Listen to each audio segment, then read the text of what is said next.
grave threat. That's what Justice Sonia Sotomayor said about the decision, this is the word, that the Supreme Court handed down 6-3. This was on their shadow docket. In other words, there were no public hearings. There was no arguments made before the court. An issue was presented to them. Several federal lower courts had ruled on this. So here's the story, and this falls into the kind of the testing category. The Constitution says that Congress can create agencies. Congress can appropriate funds for them. Congress can mandate that they exist and what their functions are. You know, like, say, the Department of Education. Congress created that. And according to the Constitution, when Congress says, you know, here's $10 million to run the Education Department, you're the president. Article 2 of the Constitution, which is about the executive branch, says that the president must, this is shall or must, one of those two words, same effect, take care that the laws are faithfully executed. Now, the laws, of course, are what are made by Congress. So for 249 years in the United States, we have operated under the assumption, and in fact, this was confirmed by the Supreme Court in a case about 20 years ago, 30 years ago, that had to do with Nixon trying to withhold money, that we've operated under the principle that if Congress appropriates the money and creates the institution, the president has to run it, has to fund it, has to make it work. And so Trump can't just say, no, we don't want the Education Department anymore, and no, I'm not going to spend the money, because those things are illegal, unconstitutional, and the Supreme Court has already ruled that. So instead, what he's doing is he's firing everyone there, effectively shutting down the agency because there's nobody to come to work. So this went before, you know, two lower courts, a federal district court and a federal appeals court, both said, you can't do that, Trump. That's just a fancy way of getting around the fact that you don't want to spend the money and have the agency exist. And Congress said it should. And Congress is the first among equals. Congress gets to make these decisions, not the president. You do not have a line item veto in the United States. But, you know, for reasons unknown, because there was no decision issued, or no explanation issued other than the simple decision, the 6 Republicans on the U.S. Supreme Court said, hey, no problem. Go ahead and do it. And Justice Sotomayor writes, this decision is indefensible. It hands the executive the power to repeal statutes by firing all those necessary to carry them out. The majority is either willfully blind to the implications of its ruling or naive. But either way, the threat to our Constitution's separation of powers is grave.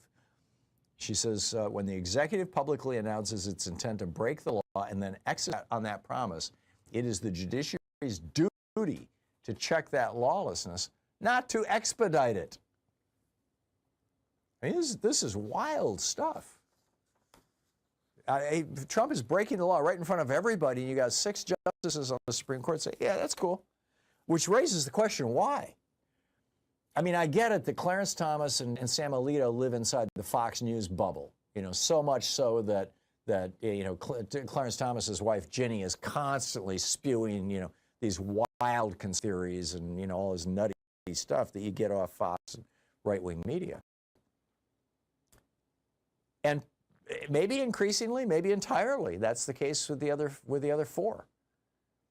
But we have 6 justices on the Supreme Court that are just violating the Constitution left and right. As far as now I'm not an attorney, but a lot of attorneys and federal judges, including conservative judges, you know, famous conservative federal judges like Michael Ludig, are coming out and saying this is just wrong. Which raises the question, why people on the Supreme Court are doing this? Is it that they hate democracy the same way Trump does? That they want to see him turn this country into an autocracy, into a dictatorship? Is it that they want to have dear leader, you know, that they want to have an autocrat running the country? That's one possibility. Is it that they're being off to do this? Is it that they know that if they start going against Trump and the Republicans, The billionaires who are supporting them and giving them vacations and flying them around the world and paying for their kids' school and giving them a cushy lifestyle, essentially, all that money will dry up. Is that it? Are they afraid that the gravy train will end? Or is it like, this one federal judge who this guy dressed like a pizza delivery guy came to her front door, knocked on the door, her son answered the door, and he shot him dead. And then her husband, she was down in the basement, her husband came out to see what was going on, and he shot her husband. Now, her husband survived, but by that time, she had, I don't recall all the details after that point, but he never got to her, bottom line, and the police got him, but he showed up as a PI to kill a federal judge who had ruled against Trump. And what's happened now? Hundreds of federal judges have gotten pizzas delivered to their houses in the middle of the day. And this is, of course, the right-wing way of saying, we know where you live. You could be next. You don't want to be like that judge, do you? Is that why these 6 justices on the Supreme Court are going along with Trump? Is it that they're just terrified? I mean, none of them are super rich. They live in, high-end fancy neighborhoods in Georgetown and what like that, and they have some, but it's not like they're living, it's not like Jeff Bezos or Bill Gates. They're not living in impregnable fortresses, essentially. Are they terrified? I don't know. What do you think? In addition to bringing you the Thom Hartmann Program here on Free Speech TV and Video Media Online, we also have a whole set of ways you can interact with us and tools you can use to spread the word about the importance of democracy and the threats to it in our republic. First, there's your daily homework. Sue Nethercutt puts together a daily email newsletter that has a link to every story I discuss on the air, so you can find my sources and you can share them with your friends. It's free, and you can sign up at thomhartmann.com. Second, I publish my daily take every day over at the hartmannreport.com website. That's also free if you want the daily 5 days a week rant in your inbox. No ads either. Third, we have the podcast, our version of our daily show that's advertising supported. You can find that wherever you get your podcasts normally. And then there's also the podcast of the entire 3-hour show with no advertisements, and that's available by subscription over at thomhartmann.com. So check them all out at thomhartmann.com and hartmannreport.com.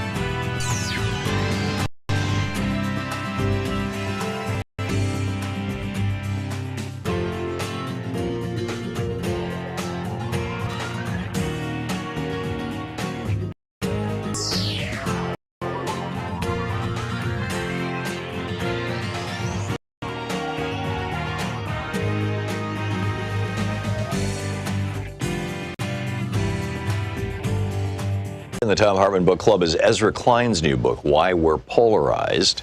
This is from the introduction, and it's a couple pages into it. I'm starting out here. I have found that American politics is best understood by braiding 2 forms of knowledge that are often left separate: the direct, on-the-ground insights shared by politicians, activists, government officials, and others by reporting, and the more systemic analyses conducted by political scientists, sociologists, historians, and others with the time, methods, and expertise to study American politics at scale. On their own, political actors often ignore the incentives shaping their decisions, and academic researchers miss the human motivations that drive political decision-making. Together, however, they shine bright light on how and why American politics works the way it does. There's much awry in American politics, and I won't in this dialogue all of it.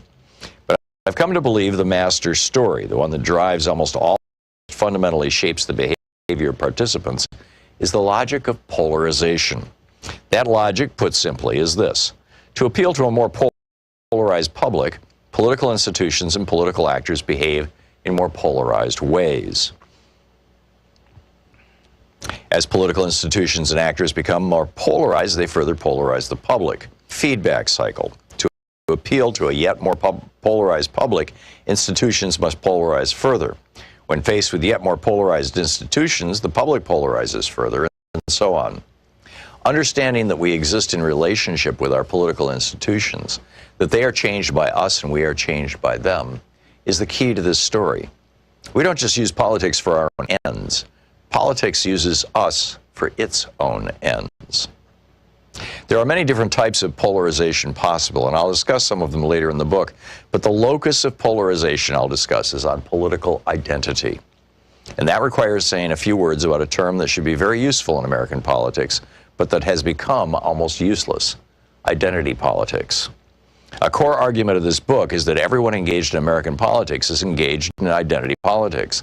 This is not an insult, and it's not controversial. We form and fold identities constantly, naturally.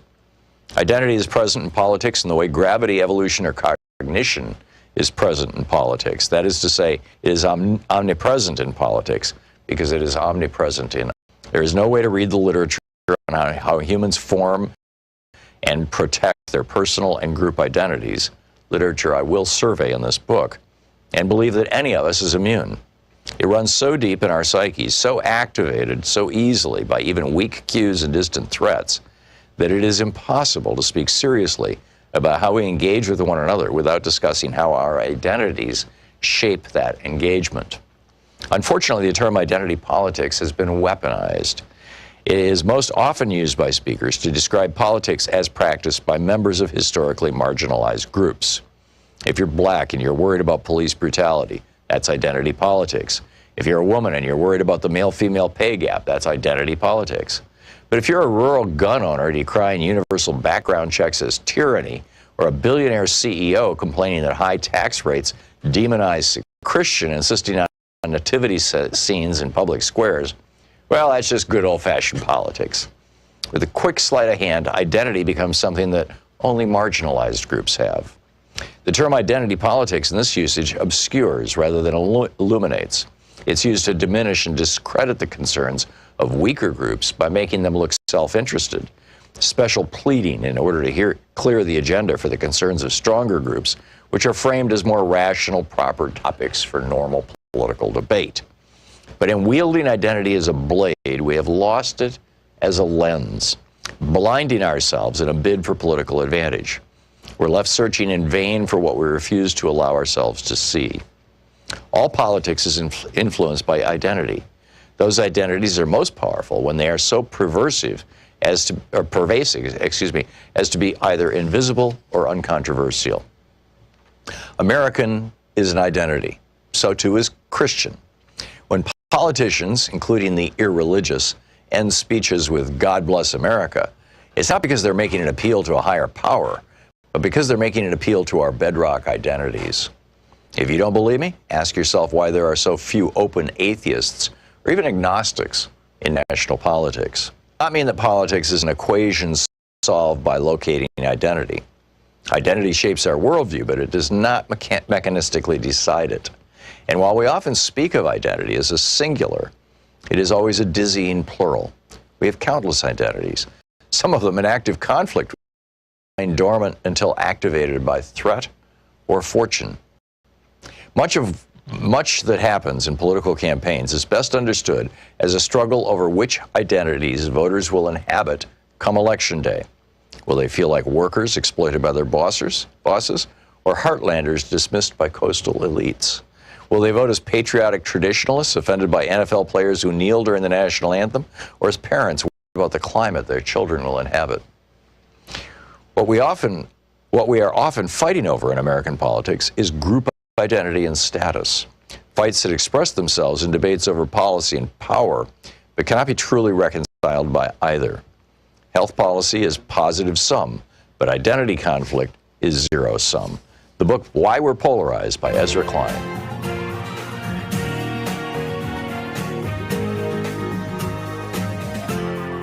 This is the Thom Hartmann Program. Hey, happy middle of the week.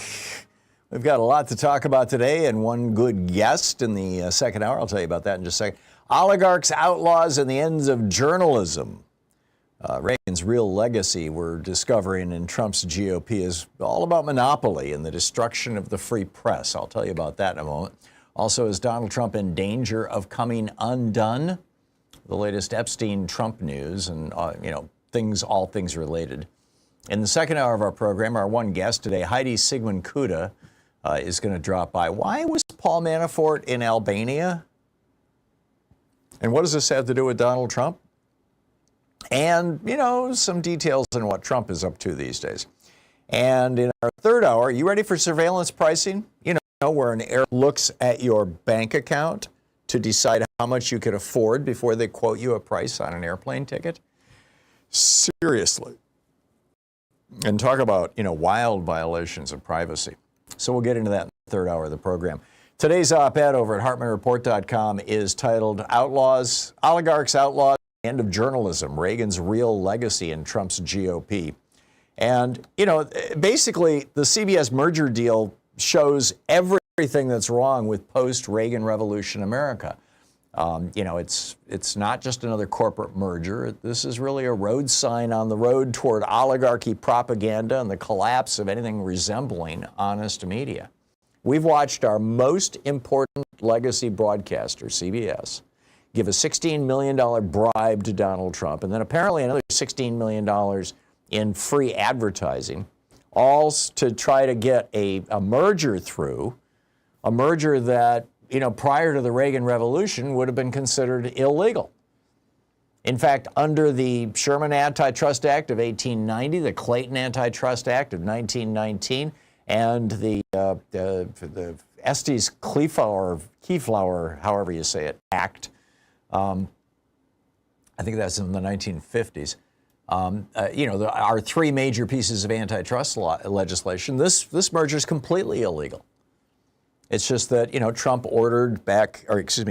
Reagan ordered back in 1983, ordered the Department of Justice, the Federal Trade Commission, and the Securities and Exchange Commission to stop enforcing our antitrust laws. And that, of course, led to this explosion of activity called the mergers and acquisition frenzy or mania, the M&A mania, where you had people like Michael Milken, just jamming companies together, laying off redundant things like, accounting departments and sales forces and ad agencies and whatnot, and beginning the process of destroying small business all across America. But it's not just happening in basically every industry. It's happening in our media.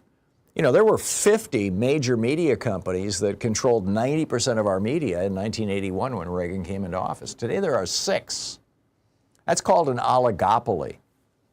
That's not a good thing. That's a dangerous thing for the media. It's a dangerous thing for any industry, frankly, and it's pretty much every industry in America now looks like this. And it's a dangerous thing for media diversity, for media, for diverse points of view, for conflict, for the ability of the media to stand up to powerful people. And now, increasingly, each one of these media properties are owned by billionaires, or owned. We're looking at Comcast, Disney, News Corp, Warner Brothers, Discovery, and Paramount. Either owned by a billionaire or a billionaire family, or heavily influenced by billionaires, or large corporations where billionaires own large chunks of their stock. That's not a free press. That's oligopoly. And now Larry Ellison, the 10th richest man in the world, he's worth $150 billion, and his son are stepping in to consolidate even more control. This is what oligarchy looks like. And meanwhile, average Americans get nothing.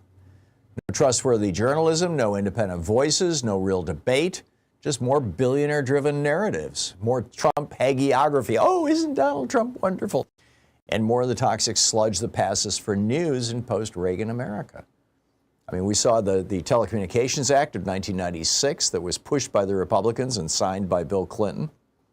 That really allowed for this massive media consolidation. That was the death knell. The starting point for every corporation in 1983 when Reagan, basically said we're no longer going to enforce our but, you know, it was 96 when the media really went down in flames. And we've seen this movie before. In Hungary, Viktor Orban did this. He's consolidated the media of the country through friendly oligarchs. Putin did the same thing in Russia, although now the government itself has control of most, of Russia's major media. And this isn't about entertainment. This isn't even about profits. It's about power. When the press becomes the property of the morbidly rich and they wield it to defend their interests, as Jefferson and Madison warned us about, democracy becomes their plaything. Trump is running his campaign, and CBS is bending over and saying, "Okay, yes, sir, we'll do whatever you want. You know, we're gonna fire Stephen Colbert. We're gonna shut down the Late Show. No more making fun of Donald Trump on our network. We're gonna neuter 60 Minutes." I mean, this is just wrong. And we have to stop pretending that it's normal. It's not normal to pay a criminal ex-president $6 million to go away and then invite him back on the air. This sort of thing doesn't happen in any other developed country in the world. It's not normal to fire comedians and journalists for telling the truth. It's not normal for one politician to cow an entire nation's news organizations. Now, history shows it happens. It happened in Russia, it happened in Hungary. Back in the day, it happened in Germany and Italy and Spain, Chile, and now it's happening here. This isn't just a CBS problem. It's not even just a problem. This is a democracy problem, and it's worth complaining to Congress about. Right now, it appears that Congress is the one agency that might be able to do something about this. And I get it that probably Republicans are not going to change, not going to do anything about it, but hey, it's still worth letting them know what you think. 202-224-3121 is the phone number for Congress.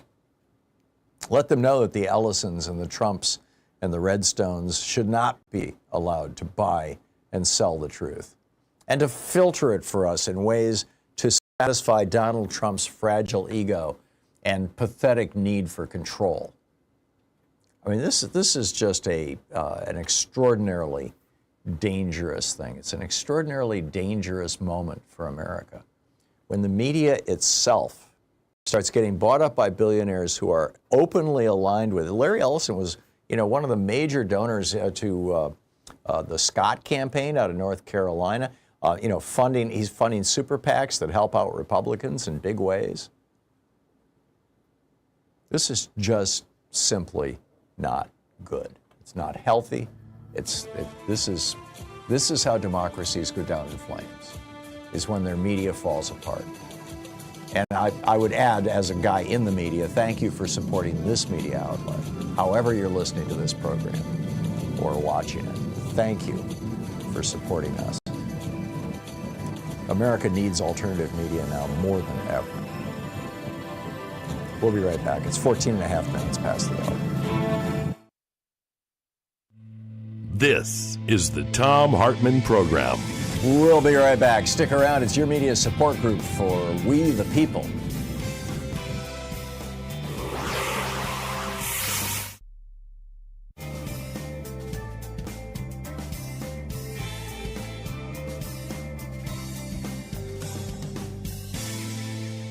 And welcome back. Harold in Santa Barbara. Hey, Harold, thanks for listening to KPFK. What's up? Well, I'm sorry. Good morning, and you're brave. I mean, you made a statement concerning the pimp. I mean, financier, I think is how they call it, Epstein, I believe. And you mentioned Gates and Clinton. I mean, don't kid anybody. Gates, there's a long history. I mean, you're pretty brave to mention his. I mean, he's like Rockefeller towards the end of life. He hired PR people to make him look good. Stay Is the safe, point of your man. call, Harold, to promote the right-wing talking point that really the Epstein stuff is all about Bill Clinton and Bill Gates? It's not about Donald Trump? No. I'm not saying that. What I'm saying Then why are you is, bringing him up? Okay, yes, I am saying that. The main thing is Bill Well, I think that's Gates. nonsense. I think it's entirely possible that all three of them were porking teenage girls, and if so, put it out there. Okay, But Trump is our president right now. Bill Gates isn't the president, and Bill Clinton isn't the president right now. And so we have a more immediate problem, and that is that we may have a president of the United States who is guilty of sex crimes, and he's spinning as fast as he can to cover it up. And if he's not guilty of sex crimes, he's certainly guilty of facilitating them. He might even be guilty of killing his co-conspirator. If Trump gave the order, or if Trump said it in a way that it was interpreted as the order to kill Epstein in his jail cell with a little 3-minute gap in that video, what does that say about the guy who's president? Inquiry minds want to know, Harold.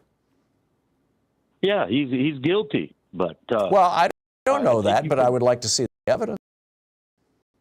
If it comes, it will come out, I hope, with people like you and a station like KPFK. It will come out because his hands are not clean, even though he may wear gloves. His hands aren't clean. Yeah, he doesn't wear gloves, as far as I know. But Okay. Well, thank you for taking my call. I greatly appreciate it, and you better stay safe, pal. Oh, you got it, Harold. Oh, jeez. Let's see here. Wayne in Battleboro, North Carolina. Hey, Wayne, what's up? Actually, I'm in Oklahoma today. No, I just got into Kansas. I'm sorry. I'm an over-the-road truck driver. All right. Hey, I just want two quick statements. Firstly, the Guardians of Pedophiles party. First off, they're running and hiding. Mm-hmm. But your big deal that you was making a moment ago in your introductory rant,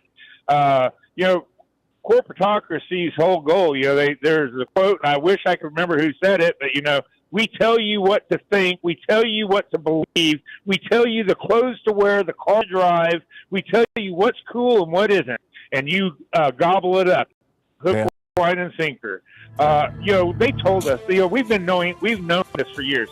But my other point is, when Trump uses phrases, when he says Barack Hussein Obama, and does his little head tip and everything, he's telling us I've never heard anybody vocalize it. He's literally saying he's trying to get you to equate it with Saddam Hussein, people like that. I get it. So, I get exactly. It. Wayne, thanks.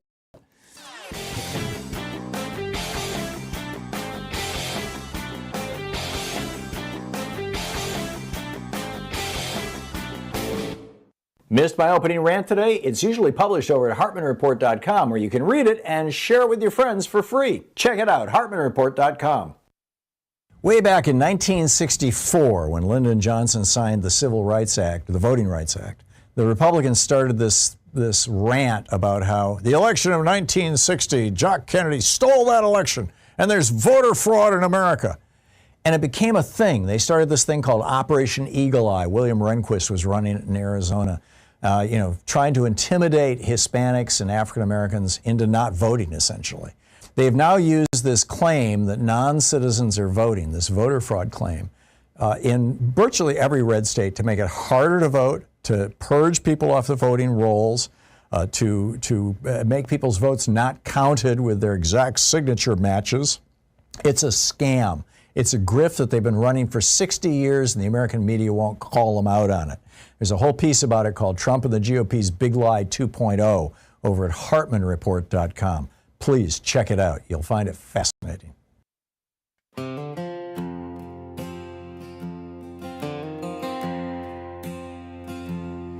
They sold the ink, they sold the air for $1 billion billionaire's vacant stare. Once proud truths now softly fade to make room for the deals that Ellison made. CBS bowed cold bears on ice while Trump cashes checks for his petty pride. They call it news, but it's tribute paid to a felon king the oligarchs made.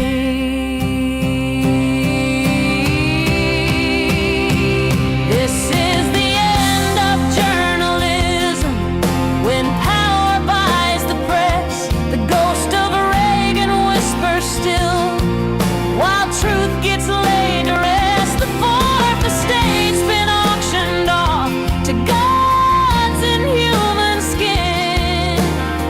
Welcome to the silence now. Let the propaganda begin.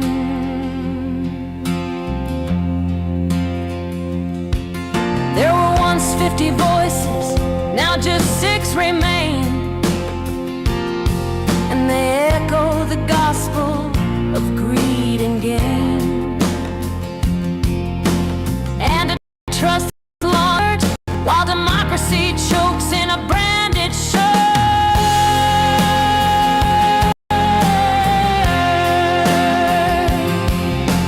Redstone smiles her wallet wide as CBS slips to the fascist side, and the justice boys just look away. It's just another rigged up play. This is the end of journalism when power busts the ghost of Reagan while truth gets laid to rest. The fourth estate's been auctioned off, odds in human skin. Welcome to the silence now. Let the propaganda begin. 23 minutes past the hour, so in danger of coming undone. Analyst says the Epstein crisis has been exposed by 2 key problems, or has exposed 2 key problems for Donald Trump. This is Brad Bannon writing over at The Hill. And Trump has had, 2 major legislative victories. He had his massive tax cuts for billionaires, and of course gutting health care and food programs for average and poor people. And his defunding of NPR and PBS, which has them, in a fundraising tizzy right now. But according to Bannon, the longer that he refuses to be transparent about Epstein, the worse it's going to get for him. 2 key problems. Number one, he's broken a series of promises that he made to America in the 2024 campaign. And secondly, his loyal supporters have always gotten him out of trouble, and now they're kind of letting him twist in the wind. I mean, or even you could even go beyond that and say, they're demanding information. I mean, you got Tucker Carlson, who's all bent out of shape about Trump offering Ukraine weapons, although we have yet to see any evidence that that's actually happened. It's increasingly looking like this was pure rhetoric, but we'll see. And then you got Steve Bannon bashing Trump for cutting taxes on billionaires. Bannon actually said, hey, you should raise taxes on corporations. He's right. I never thought I'd say those words, but, even a broken clock is right twice a day. And, you've got all this evidence that the FBI is sitting on. And then Roy Black died yesterday. Roy Black is was the lawyer who participated in cutting this plea deal for Jeffrey Epstein that got him, he was, sentenced to 1.5 years in jail, but from 7 in the morning till 7 at night, he didn't have to be in the jail. So he could just keep on, he just went there to sleep. And so anyhow, he died, and now, but he was 80 years old. I mean, it's not unusual for people in their 80s to die, but he died, and now the right wing is just going nuts over on X. Nothing suspicious. Virginia Giuffre, Roy Black, Epstein, says one person, all died under Trump. And now Epstein's lawyer has been found dead, says the Patriotic Blonde account. I'm sure there's nothing to see here. Right. Yeah. And meanwhile, CNN's data guru says that Trump is in a, quote, ton of trouble. Now, Trump has been posting on his Nazi-infested social media site that everything's wonderful and his polling numbers are better than ever, even better than before Epstein. Not so much true. He's at a 2-term low at minus 11 points approval. He started off in January +6. And by the way, at this stage in their presidency, the average president at this point since 1953 has a 27% approval rating. Donald Trump is minus 6-point approval rating. And his net approval rating has dropped nearly 20 points since the beginning of his presidency. He's minus 5 on immigration. He's minus 14 on the economy. He's minus 14 on foreign policy. He's minus 15 on tariffs. And he's minus 37 on Epstein. Even the founder of the Oath Keepers, Stuart Rhodes, who was, convicted and sentenced to 18 years in prison for trying to overthrow the government and kill police officers. Trump, of course, pardoned him. He said, he just came out and he said, Trump hasn't released more information about Epstein. He says, I believe 90% of his own base understands that Epstein was up to something, and we know that it's the tip of the iceberg. It's really disheartening to see President Trump to be a hoax. I don't think it is, and I think it's going to cause him trouble with his own base. It already is. Yeah. State the obvious there much? Captain Obvious? Anyhow, what say you? 202-808-9925 is the number. I'll be picking up your calls on the other side. The Thom Hartmann Program. Call 202-808-9925. There you go. We'll be right back. Stick around.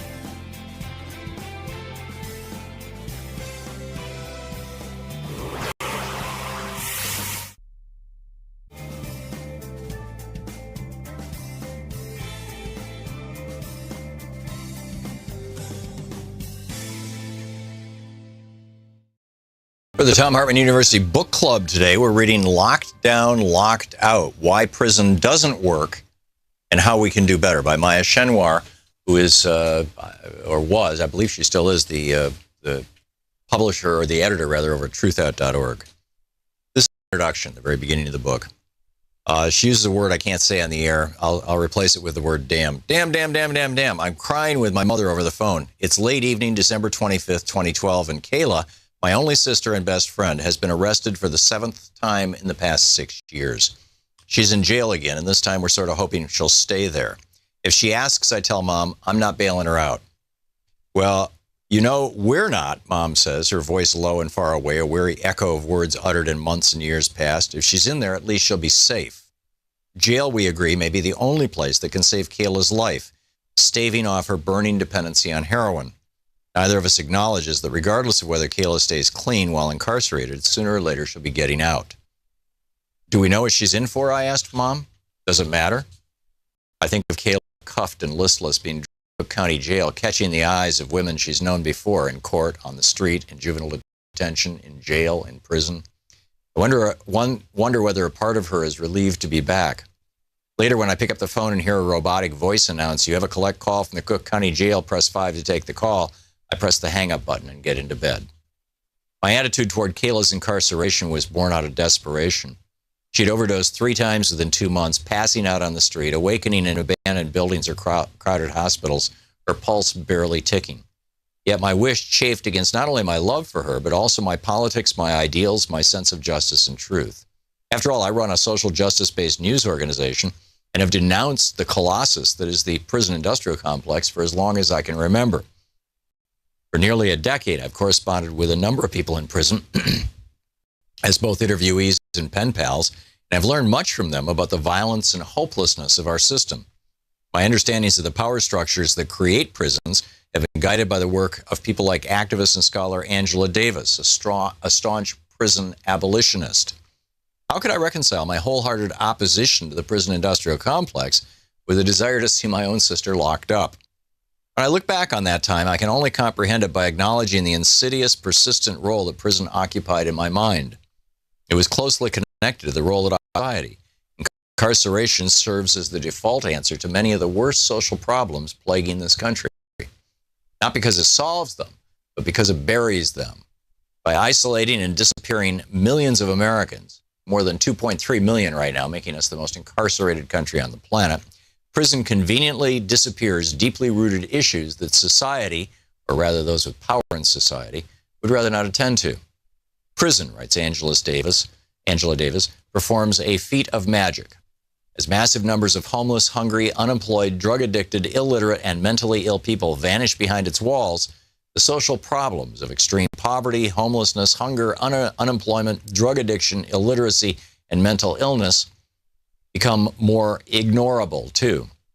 But as Davis notes, prisons do not disappear problems, they disappear human beings. And the caging and erasure of those human beings, mostly people of color and poor people, perpetuates a cycle in which large groups of people are cut off from mainstream society and denied the freedoms, opportunities, civil dignity, and basic needs that allow them a good life. In many jails, people are tossed into a dank, dungeon-like solitary confinement cell when they are determined to have misbehaved. It's dubbed the hole. Isolated and dark, it shuts out almost all communication with fellow prisoners in the outside. Guards control the terms of confinement and the channels, if any, by which words can travel in and out. The whole presents a stark symbol of the institution of prison in its entirety, which functions on the tenets of disappearance, isolationism, and disposability. To our social problems, the mechanism that's supposed to keep things together amounts to destruction, the disposal of vast numbers of human beings, the breaking down and shattering of communities, tearing society apart. This country's most marginalized communities bear the overwhelming brunt of that devastation, but ultimately we are all caught up in the destruction as the politics of isolation ruptures the human bonds that could otherwise hold together a safer, healthier, and more just society. The behemoth that encompasses the prison is called by many names. The most meaningful ones, I think, are those that convey the pervasiveness of its power, the way it infects the world outside as well as the people within. Scholar and activist Beth Ritchie uses the term prison nation, describing it as, quote, a broad notion of using the arm of the law to control people, especially people who are disadvantaged and come from disadvantaged communities, end quote. That control can take the form of prisons, jails, surveillance, policing, detention, probation, harsh restrictions on child guardianship, the militarization of schools, and other strategies of isolation and disposal, particularly deployed against poor communities of color, especially black communities. Others have used prison nation simply to demonstrate the system's vastness, how it infiltrates our culture and fuels our national politics, often in invisible ways. Prison industrial complex, PIC, is another key term. Rachel Herzing of the prison abolitionist group Critical Resistance defines it, and then she goes on through this. It's an extraordinary book, Locked Down, Locked Out by Maya Shen.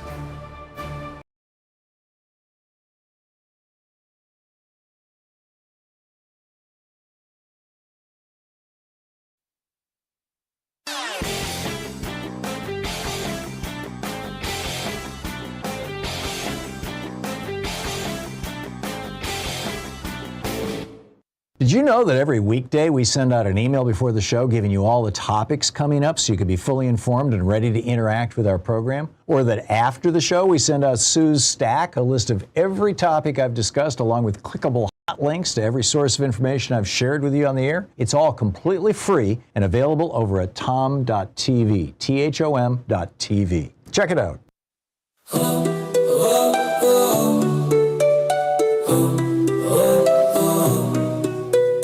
In suits, heads held high, on private jets, they touch the sky. Big oil CEOs, their profits swell. Earth descends into a fiery hell.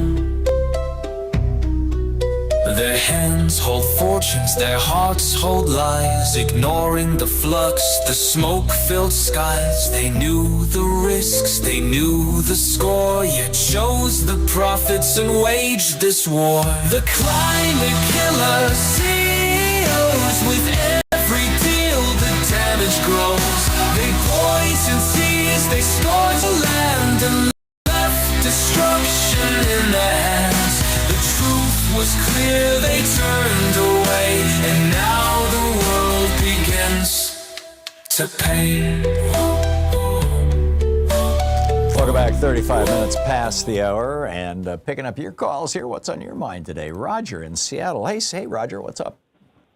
Well, I'm, again, a supporter of KBCS, but I wanted to mention one of the two sister public stations, KNKX and KUOW here in Seattle. The report this morning on KUOW helped highlight the old saying that an ounce of prevention is worth a pound of cure. Mm-hmm. And the local story, which you may have heard in Oregon, because I'm pretty sure it went national, because it involved a veteran suffering from PTSD who suffocated his two daughters in Ellensburg, Washington, and is still missing. And he was first reported in Idaho, I think, a few weeks ago, and then that was disproved. So he may still be in the Ellensburg forest somewhere. And rather than say your Portland or Oregon forest.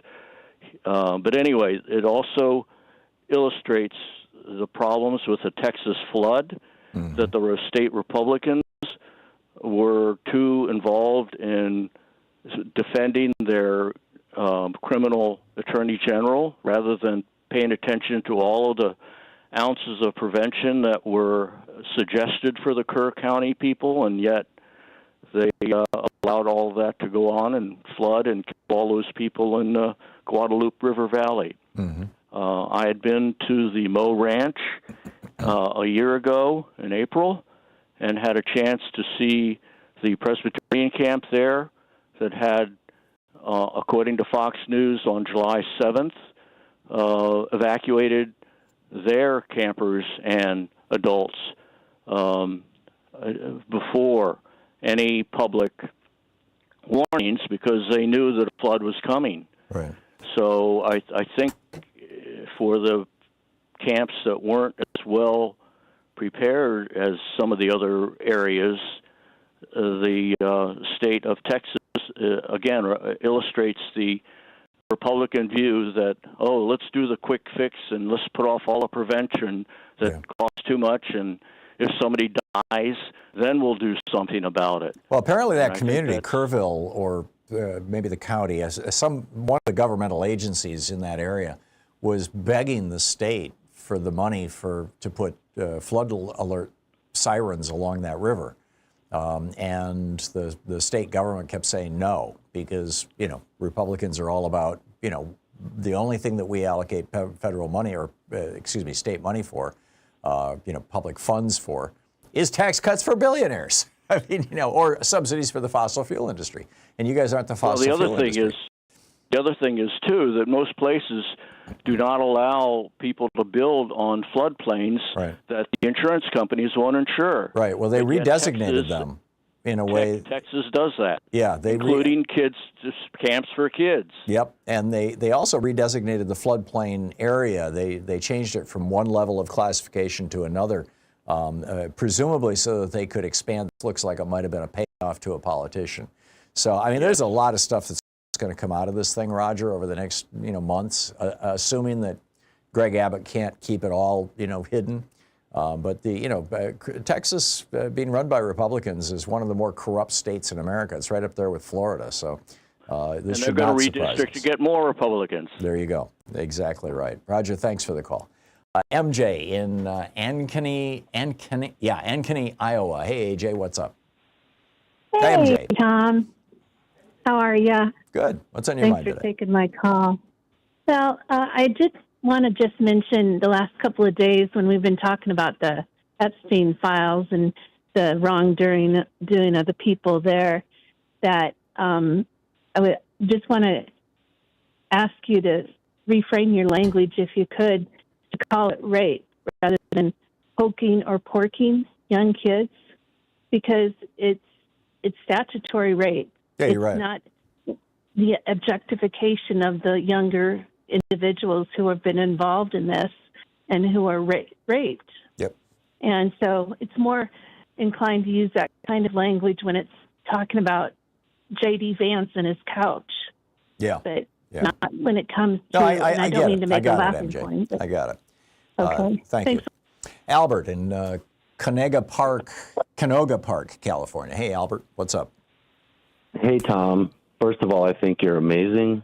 And the level of detail with the stuff you just mentioned about Russia is something that will probably never, ever get mentioned in any type of media. But my question revolves around, I want your take and how you feel about DOJ going to talk to a convicted criminal while in prison during this entire Epstein conversation, controversy, et cetera, and why are we not shouting from the rooftops with a stringent and strident opposition to this entire fiasco? Yeah, it's not just DOJ, it's Donald Trump's former criminal defense lawyer, Todd Blanche, who is going to go and interview, Ghislaine Maxwell, and clearly she wants to get out of jail, and clearly he can offer her, an opportunity to get out of jail. He can offer her a reduction in her sentence. He can offer her better conditions, a better place to be in jail.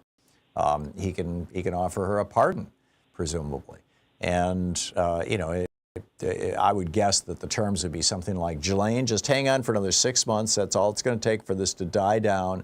And then, we're just going to make it all go away and you will get a pardon. Don't worry, just keep your mouth shut. Or don't keep your mouth shut. Just come out and tell us that, it was Bill Gates and Bill Clinton who were, raping young girls, but not Donald Trump. He wasn't doing that. No. What do you think about the second part of my question? I know it's taken up some time, but in terms of the progressive response to that, and why is there not?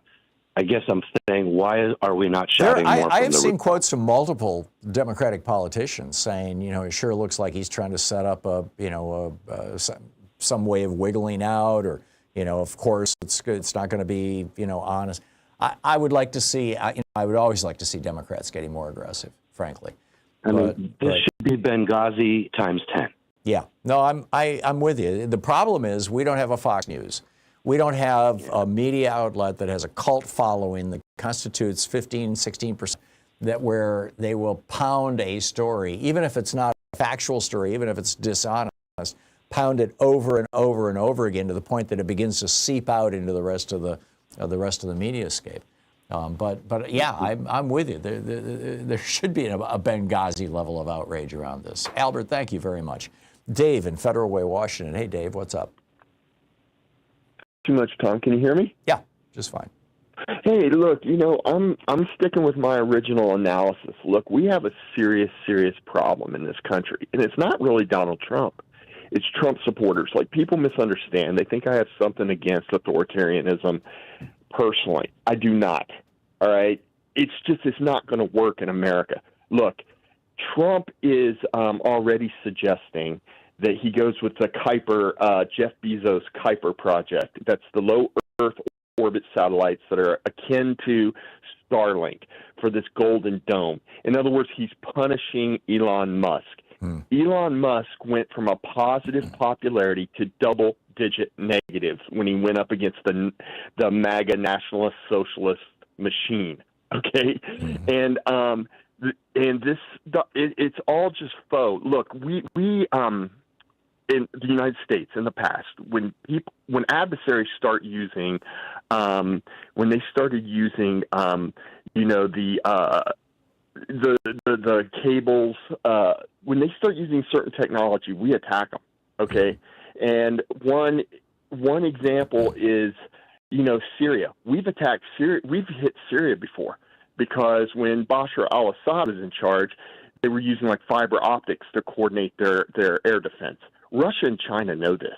So when is Russia and China going to say, look, America is putting low Earth orbit satellites in for this Golden Dome.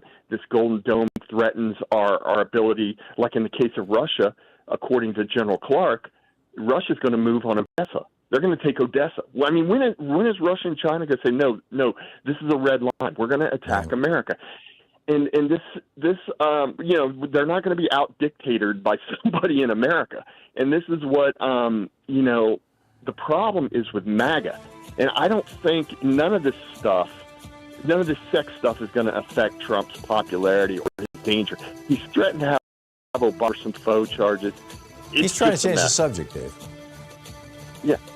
And to some extent it might work, but I frankly doubt it. His base, he primed his base for this. He promised for years that he was going to get all the Epstein stuff out. Here we are. Dave, thanks for the call.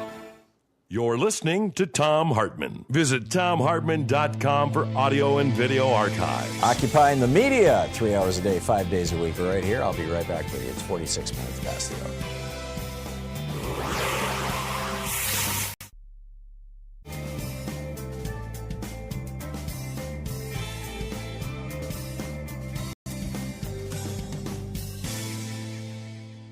And welcome back, Mark, in Signal Hill, California. Hey, Mark, thanks for listening to KPFK. What's up?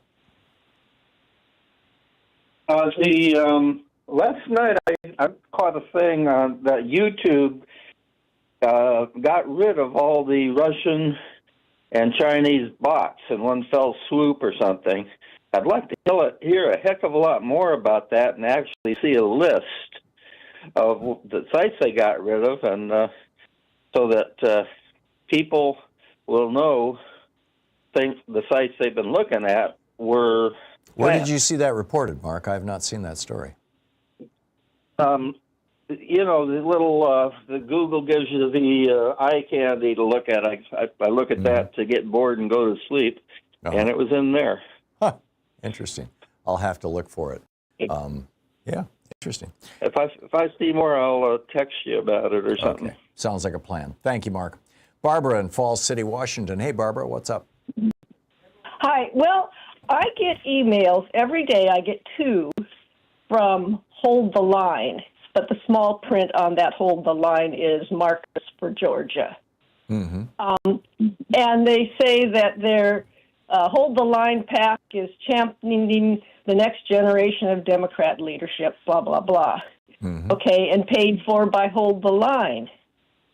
And if you look up Hold the Line, there are 2 different websites that you might find. And one is at holdtheline.org, which is a Democratic one, anti-Trump, and the other is holdtheline.com, which is right-wing, limit voting kind of stuff. Mm-hmm. But they both say they're paid for by Hold the Line PAC. Mm-hmm.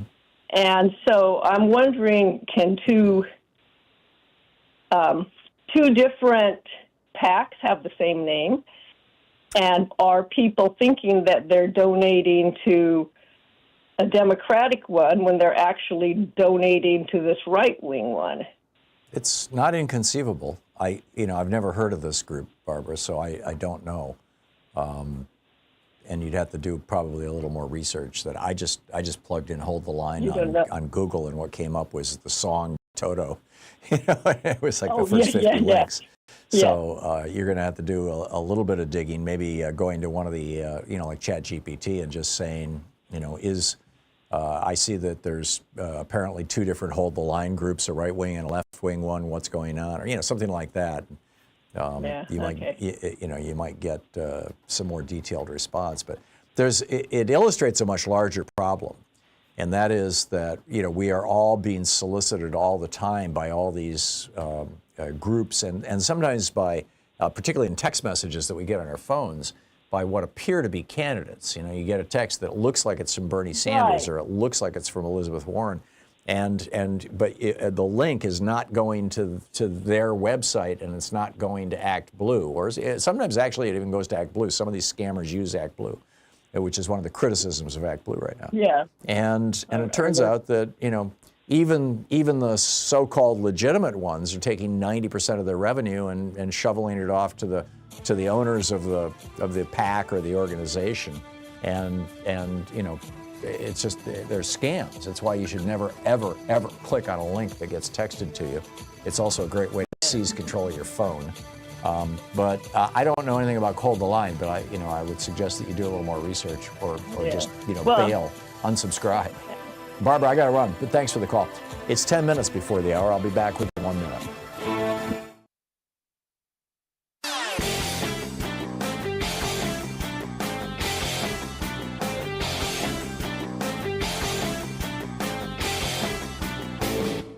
Our daily song is now available on Spotify, Apple Music, Amazon Music, YouTube Music, Pandora, Tidal, Deezer, iHeartRadio, and a whole bunch of other platforms. Just look for songs by Louise and Thom Hartmann. Check it out. It's no coincidence that the time in Europe when the church ran the continent, from around the 5th century to around the 15th or 16th century, that 1,000-year period is referred to as the Dark Ages.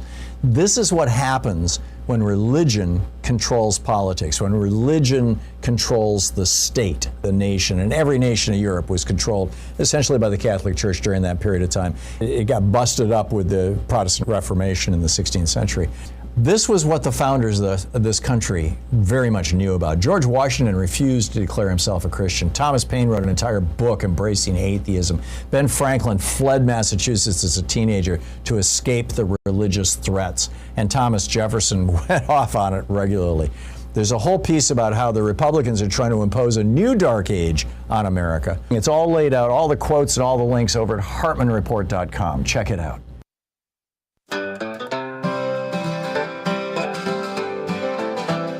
There's a game being played in the Capitol halls where billionaires tower and the common folk crawl. They cut through the safety nets we all depend to hand out tax breaks to their billionaire friends. They call it freedom, but the cost's obscene. Trading food for fortunes and hope for a dream. The people's voice grows quiet, the power shifts. Oligarchy rises on the back of their gifts. This is how oligarchy works, robbing the people while the wealthy smirk. It's the art of the deal, but the price is steep. Sell it on democracy while the billionaires reap. There you go, 52 minutes past the hour. Picking up your calls here. Ellen in Santa Fe, New Mexico. Hey, Ellen, what's up? Oh, sorry. Can you hear me now? Sure. Hi. Okay, I called in about name change, but something occurred to me as a fellow former Michigander is a link between Interlochen and Epstein, and boy, somebody's got to Interlochen, the music school up in northern Michigan? Yes. Last night on Lawrence, you watched that segment. Testimony from one of the victims. She was picked up at Interlochen. They were there. Apparently, they give money to Interlochen. And so they're allowed to cruise the campus. Yeah. Anyway, please watch that segment. I called about name change. Mm-hmm. I'm all for name change. Donald Trump's grandfather moved here with the name of Drumpf, D-R-U-M-P-F. D-R-U-M-P-F. I have never referred to that person as anything other than Drumpf with a small d. So let's go back to his original name. Okay. All right, I got it, Ellen. Thank you. Good one. Bob in Melbourne, Florida. Hey, Bob. Thanks for listening to WMNF. What's up? Yeah, speaking of WMNF, I just thought I'd give you a little ray of hope out there that WMNF recently, like all other community radio stations, took a real hit as far as their federal and in Florida, their state funding. Yeah, so if they're doing a fundraiser, kick in. So they did a one-day emergency fundraiser to replace the money that the state and that DeSantis and Trump had taken away from them. And in one day, they went on the air and in 18 hours raised $280,000. Yeah, you said this on the program day before yesterday. No, I didn't call in yesterday. Oh, well, somebody did. Okay. Somebody did? Oh, okay. Yeah. I missed it then. I was at the VA getting a pacemaker. Thank you. But anyway, I just thought I'd say that, if that's any indication, hopefully, there's some I think people are stepping up. Attention. I mean, our local public broadcasting, Oregon Public Broadcasting, is doing a frantic fundraiser. I just signed up for $10 a month, as a continuing supporter. It's a very small amount. I won't even notice it. Yeah, I do that with a bunch of radio and TV stations. But, so do I. But anyway, I just thought and they do it on the strength of their programming, which, by the way, is part of it's the Thom Hartmann Show. So I thought I'd throw that in there. We're grateful for that. Yeah, thanks, buddy. Yeah. Well, thank you, Bob. Good hearing from you. Tony in Shirley, New York. Hey, Tony. What's up? Hey, how are you doing today? Fine, thank you. What's on your mind? I figured I want to stray away from the Epstein stuff. I think I have something a little bit more interesting. I'm not sure whether or not you have seen the recent debate on Jubilee with Mehdi Hassan versus 20 conservatives. No, I haven't. that it would be a very interesting thing for you to see, because I believe Mehdi Hassan was under the impression that he was going to be debating 20 conservatives. In fact, they turned out to be 20 rabid fascists and blatant racists. Some of them who basically told him to go back to his own country. I guess my question is, one, should a platform like Jubilee be giving a platform to people who are literally fascists and who are literally racist? I know nothing about a platform called Jubilee. I know what Jubilee, I know what a Jubilee is, the biblical ending of debt and freeing of slaves and things, but I don't know of a platform called that. Well, if you go on YouTube and you type in Jubilee / Mehdi Hassan, it'll pop right up. And you see it's approximately a 2-hour interview that he did with a whole bunch of people. He had 4 specific questions that he wanted to ask. I read an article about it. I subscribed to his newsletter on Substack, and he was it was absolutely. It was horrendous for me to watch this, to see how they literally went after him. I mean, some of them thought that they were intellects. One of them, in fact, I believe he's crying because he lost his job after proclaiming that he was a fascist to Mehdi Hassan. And now he has a GoFundMe page where he so far has accumulated over $20,000. Yeah, it's sometimes crime pays. Tony, thanks for the call. Amazing stuff. Thank you. We're hitting the top of the hour here. We'll be right back on the other side of the break with Heidi, Siegmund, Cuda. Stick around. This is going to get interesting. You're going to find this an absolutely fascinating topic. Paul Manafort. You're listening to Thom Hartmann. In addition to bringing you the Thom Hartmann Program here on Free Speech TV and Video Media Online, we also have a whole set of ways you can interact with us and tools you can use to spread the word about the importance of democracy and the threats to it in our republic. First, there's your daily homework. Sue Nethercutt puts together a daily email newsletter that has a link to every story I discuss on the air, so you can find my sources and you can share them with your friends. It's free and you can sign up at thomhartmann.com. Second, I publish my daily take every day over at the hartmannreport.com website. That's also free if you want the daily 5 days a week rant in your inbox. No ads either. Third, we have the podcasts. There's the free 1-hour version of our daily show that's advertising supported. You can find that wherever you get your podcasts normally. And then there's also the podcast of the entire 3-hour show with no advertisements, and that's available by subscription over at thomhartmann.com. So check them all out at thomhartmann.com and hartmannreport.com.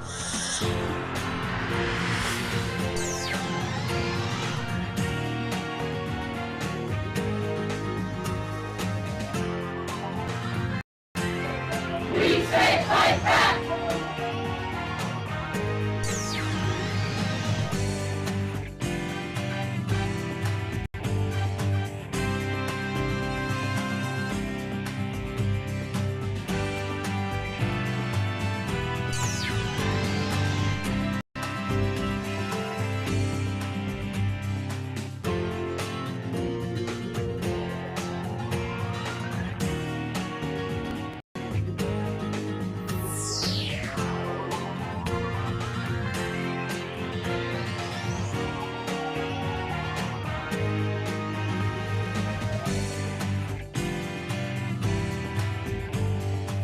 Today in the Thom Hartmann Book Club is Fred Kaplan's new book, The Bomb: Presidents, Generals, and the Secret History of Nuclear War. This is from the introduction. For 30 years after the Cold War ended, almost no one thought, much less worried, about nuclear war. Now almost everyone is fearful. But the fear takes the form of a vaguely paralyzed anxiety. Because of the long reprieve from the bomb's shadow, few people know how to grasp its dimensions. They've forgotten, if they ever knew. The holiday from history began on August 8th, 2017, when President Donald Trump, barely 6 months in office, told reporters at his golf resort in Bedminster, New Jersey, that if the North Koreans kept threatening the United States with harsh rhetoric and missile tests, quote, they will be met with fire and fury like the world has never seen, end quote. Even those who didn't remember President Harry Truman's similar description 72 years earlier of the atomic bomb that destroyed Hiroshima, Truman said, a rain of ruin from the air, the like of which has never been seen on this earth. It was clear that in language more bellicose than any president since the end of World War II, Trump was talking about launching nuclear weapons at North Korea. Not if its leader, Kim Jong-un, first attacked the United States, but merely if he developed the ability to do so. Then, 6 months later, Trump signed and released his administration's Nuclear Posture Review, a 74-page document that called for building new types of nuclear weapons and integrating them with the military's conventional war plans. In short, for treating nuclear weapons as normal. The red lights flashed. The alarm bells rang furiously. Yet here is what few recognized. None of these notions were new. The president himself seemed a departure from the norm. His character, erratic, eruptive, thin-skinned, willfully uninformed, a combustive mix for a world leader with his finger on the button. But the button and everything around it were the same. In those decades when most of us chose to forget the bomb, as global tensions calmed and fallout shelters crumbled and we turned our gaze to other problems and pleasures, the nuclear war machine continued to rumble forth in the beyond top secret chambers of the Pentagon, the Strategic Command Headquarters in Omaha, the weapons labs in various parts of the country, and the think tanks whose denizens never stopped thinking about the unthinkable. They all kept at their singular wrestling with the dilemmas posed by the bomb's existence. How to deter nuclear war, how to fight a nuclear war if it cannot be deterred, how to win it if such a thing is even possible. This is the nature of the nuclear era, and the era never drifted into suspension, even if our attention did. Trump snapped us out of our slumber, reminded those of us who were old enough to know, and informed those who weren't, that the bomb is still here. In public over the years, officers and officials have described America's nuclear policy as a second strike deterrence. If an enemy strikes us with nuclear weapons, we will retaliate in kind. This retaliatory power is what deters the enemy from attacking us. In reality, though, American policy has always been to strike first preemptively, or in response to a conventional invasion of Allied territory, or to a biological or large-scale cyber attack. In any case, not just as an answer to nuclear attack. All of these options envision firing nuclear weapons at military targets for military ends. They envision the bomb as a weapon of war. This vision has been enshrined in the American military's doctrines, drills, and exercises from the onset of the nuclear era through all its phases. Most presidents have been skeptical of this vision, morally, strategically, practically, but none of them have rejected it. Some have threatened to launch nuclear weapons first as a way of settling a crisis. The few who considered adopting a no first use policy, in the end, decided against it. There are rationales for these doctrines, drills, and exercises, and for the retention of the first use option. They are driven by policies, personalities, and bureaucratic rivalries, but also by a logic which, once its premises are accepted, hurls its adherents and the rest of us into a rabbit hole of increasingly bizarre scenarios, increasingly of strangely rational, the deeper they're probed. Understanding the nuclear era, the era of our lifetime, means understanding the rabbit hole, who dug it, and how we got stuck inside. It means tracing the maze of its tunnels, which is to say the arc of its history. A story enmeshed in secrecy, some of it still secret, much of it now illuminated by declassified documents and interviews with key actors, though never fully told. How did we get to this second coming of nuclear panic? How did we wind up with thousands of nuclear weapons, far more than any war aims could justify? What propelled the nuclear arms race during the decades-long Cold War? And what happened to the weapons and their guardians after the Cold War ended? And how and why did any of this persist? Chapter 1, Killing a Nation. The book Fred Kaplan's The Bomb.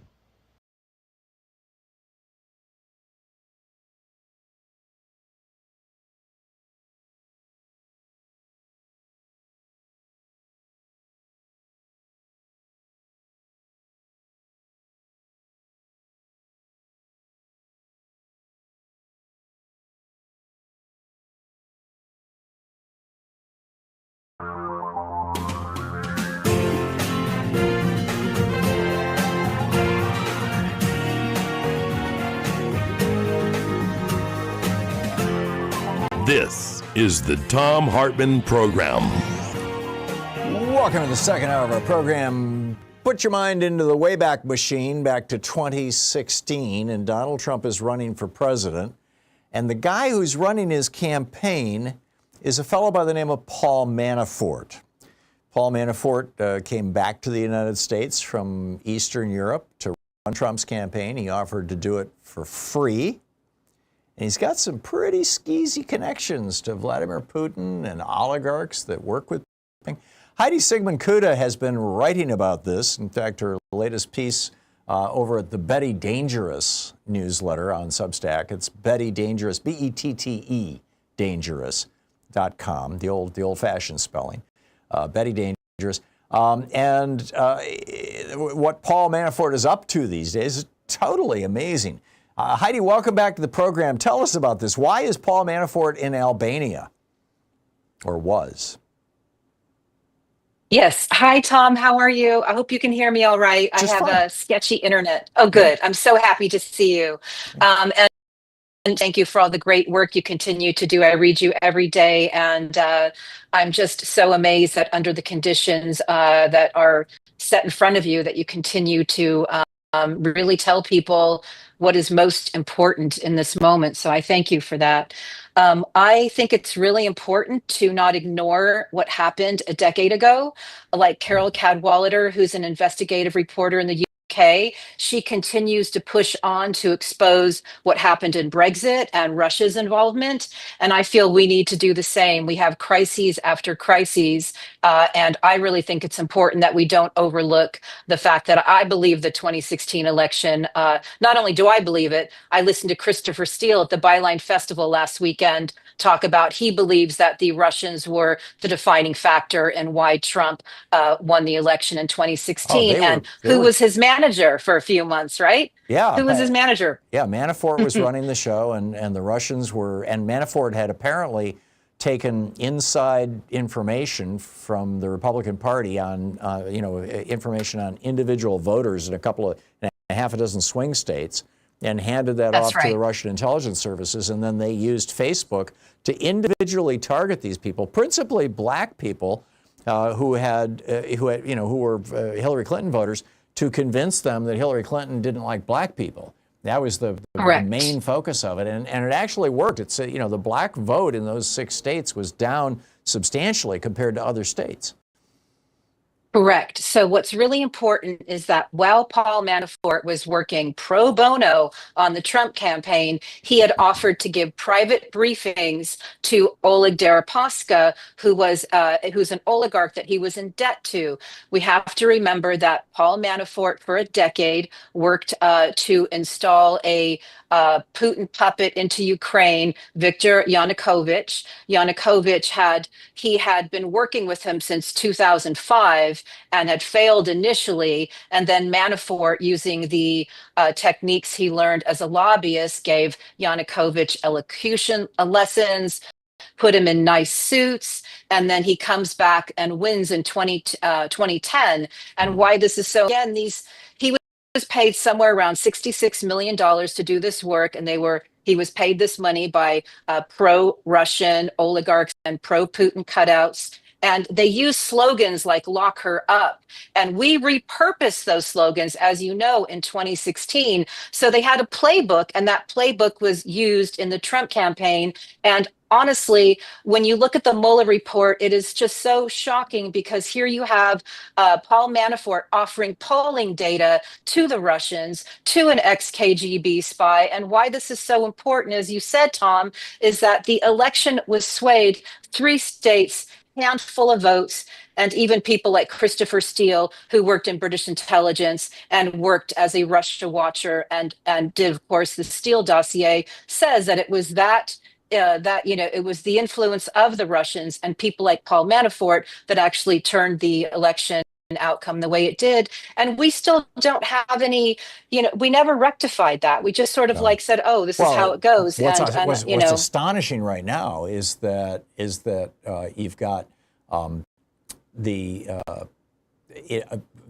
person who Tulsi Gabbard, who was just a regular on Russian television, and has taken pro-Putin positions for years now, just came out and said, oh, well, you know, this was a complete lie that Obama said that the Russians hacked the election. Well, Obama never said the Russians hacked the election. What, you know, Marco Rubio's Senate committee concluded was that the Russians influenced the elections, principally through Facebook, as you and I were just talking about, because with the information that Paul Manafort gave them. And so here you've got, you know, I think a Russian stooge who's running our intelligence agencies, who is putting out just a clear straw man disinformation campaign here to try to distract us away from thinking that Russia had any influence on us in the 2016 election. It's just breathtaking. It is, absolutely. And again, I look at somebody like Paul Manafort as just a Democratic hitman. He's the guy that you pull in when you need a fixer. And he did it for the Trump campaign. And he has a history, as you likely know. They called his lobbying firm the Torturer's Lobby because he worked with so many dictators, some of whom, you know, many of them had to flee revolutions. One of them actually burned his opponents alive. And there was no morality. It was just literally just taking the money and giving a veneer of, you know, a veneer of, you know, respectability to just animals. And I actually would include Trump as part of that. Yeah, I would not disagree with that. So Albania, this story is just another example of what Manafort is up to. He wasn't successful this time, which I thought was fascinating. But tell us about the story. Yes. So Paul Manafort goes to work for a former PM in Albania. And this is a man who actually this week is going to trial on corruption charges. So if any of this sounds familiar, it probably should.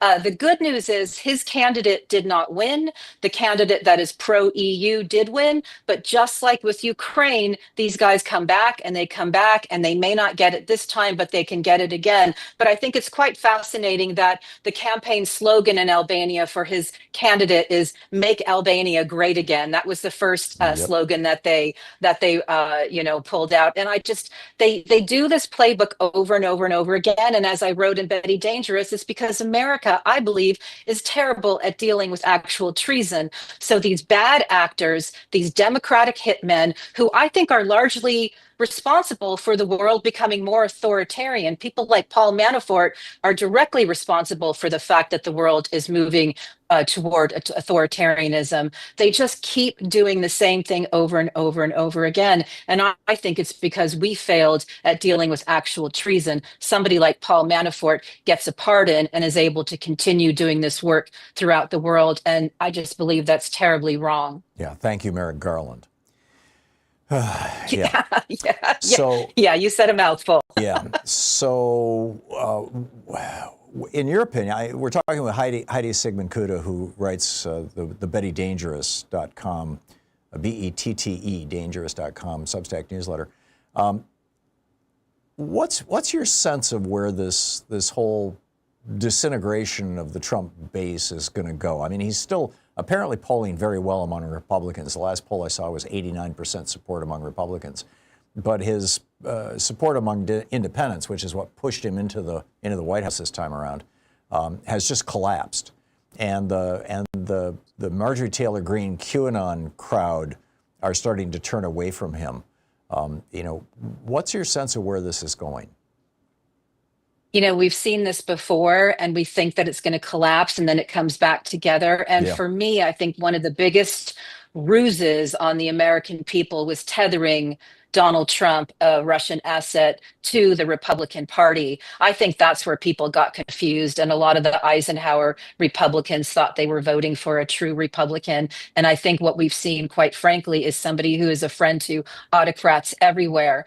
I fear that that nothing good is going to happen in the U.S. for a long time unless we get a handle on information warfare. So even if Trump collapses, and often these guys do collapse under the weight of their own corruption, I think until we get a handle on how information is, you know, ingested into the minds of people, particularly through social media, that we're going to be seeing characters like this over and over and over again. And if it's not Trump, it could be J.D. J.D. Vance, and that is my concern. And I am looking at ways to start promoting coming up with sovereign technology where we are no longer the subjects of the enemies of democracies. The platforms are owned, as you know, by these oligarchs. And I personally do not want to end up like Russia in the 90s. And that is my big fear. So I think we have to get a handle on information warfare before we can see the end of this. But I will pull out the popcorn if his regime does collapse sooner than later. That would be, that would be wonderful. Yeah, and apparently J.D. Vance thinks he can just pick up the pieces and go on to become the great MAGA hero. And they don't like him. He wears eyeliner. He's married to a brown woman who won't become a Christian.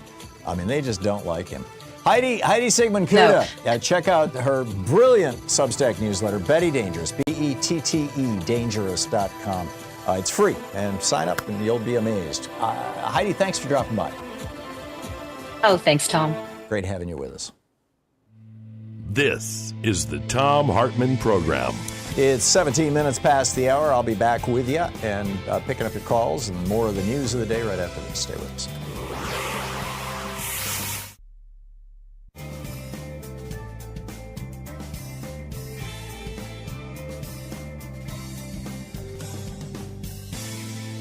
And welcome back.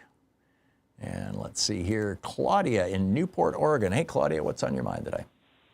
Hi, Tom. Oh, my gosh. It's pretty quick. I thought I was going to have to wait. Anyway, I wish I was on topic with Heidi. She's so great.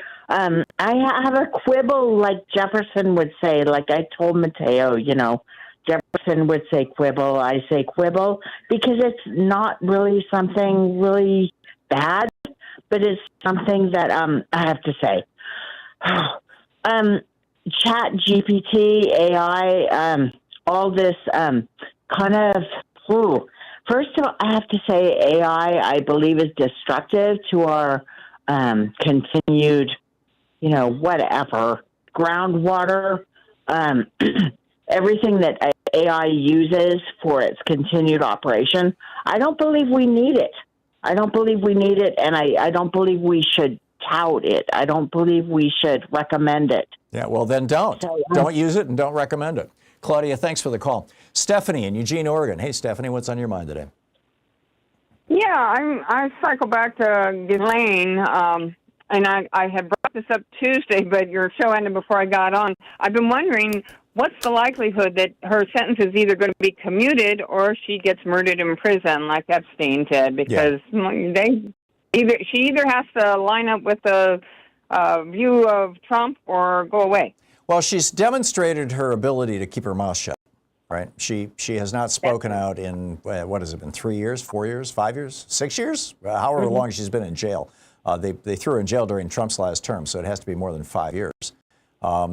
So I think that, they're going to, my guess is that Todd Blanche is going to work out a deal with her where she keeps her mouth shut or she incriminates Bill Clinton, which would be just juicy for them. And then 6 months or a year down the road, when the whole thing just settles down and we're on to other topics, they just quietly pardon her, and in the meantime, they move her to a Martha Stewart type prison, where she can garden outdoors and, live in what looks like an apartment building rather than a prison. What do you think? Well, sure. Yeah, you're right. She has been able to keep her mouth shut. I just wondered, what the chances were that she would just find herself hung in her. I doubt it. I doubt it. I think they were, Trump and Epstein were on the outs. They had been for a couple of years because they were competing to buy a property down in Florida that Trump ultimately bought and then resold to a Russian oligarch for like a $10 or $20 million instant profit. And everybody just assumes it was a money laundering operation. And Epstein got screwed on that deal. And that was the end of their relationship. So I think that when Trump, when Epstein got arrested while Trump was president, Trump at that point probably figured that it would be better if Epstein was not around, that he could not trust Jeffrey Epstein. Ghislaine, on the other hand, she went to prison while Trump was president too. And apparently he thought that he could control her or that she would be quiet. And she has been. She was. So, I I think that she's going to be, I don't think that she's at risk of being killed in prison. I could be wrong. Even if she goes before Congress, Oh, they want her to testify. Oh, yeah, and my bet is that she will testify before Congress if she's subpoenaed, and she'll talk about Bill Clinton and Bill Gates, and she will say, I know nothing about Donald Trump, I'm sorry. Never saw the guy. I mean, that's that's my guess. I could be wrong. We'll see. But, these guys are pretty good at what they do. Stephanie, thank you for the call. We'll be right back.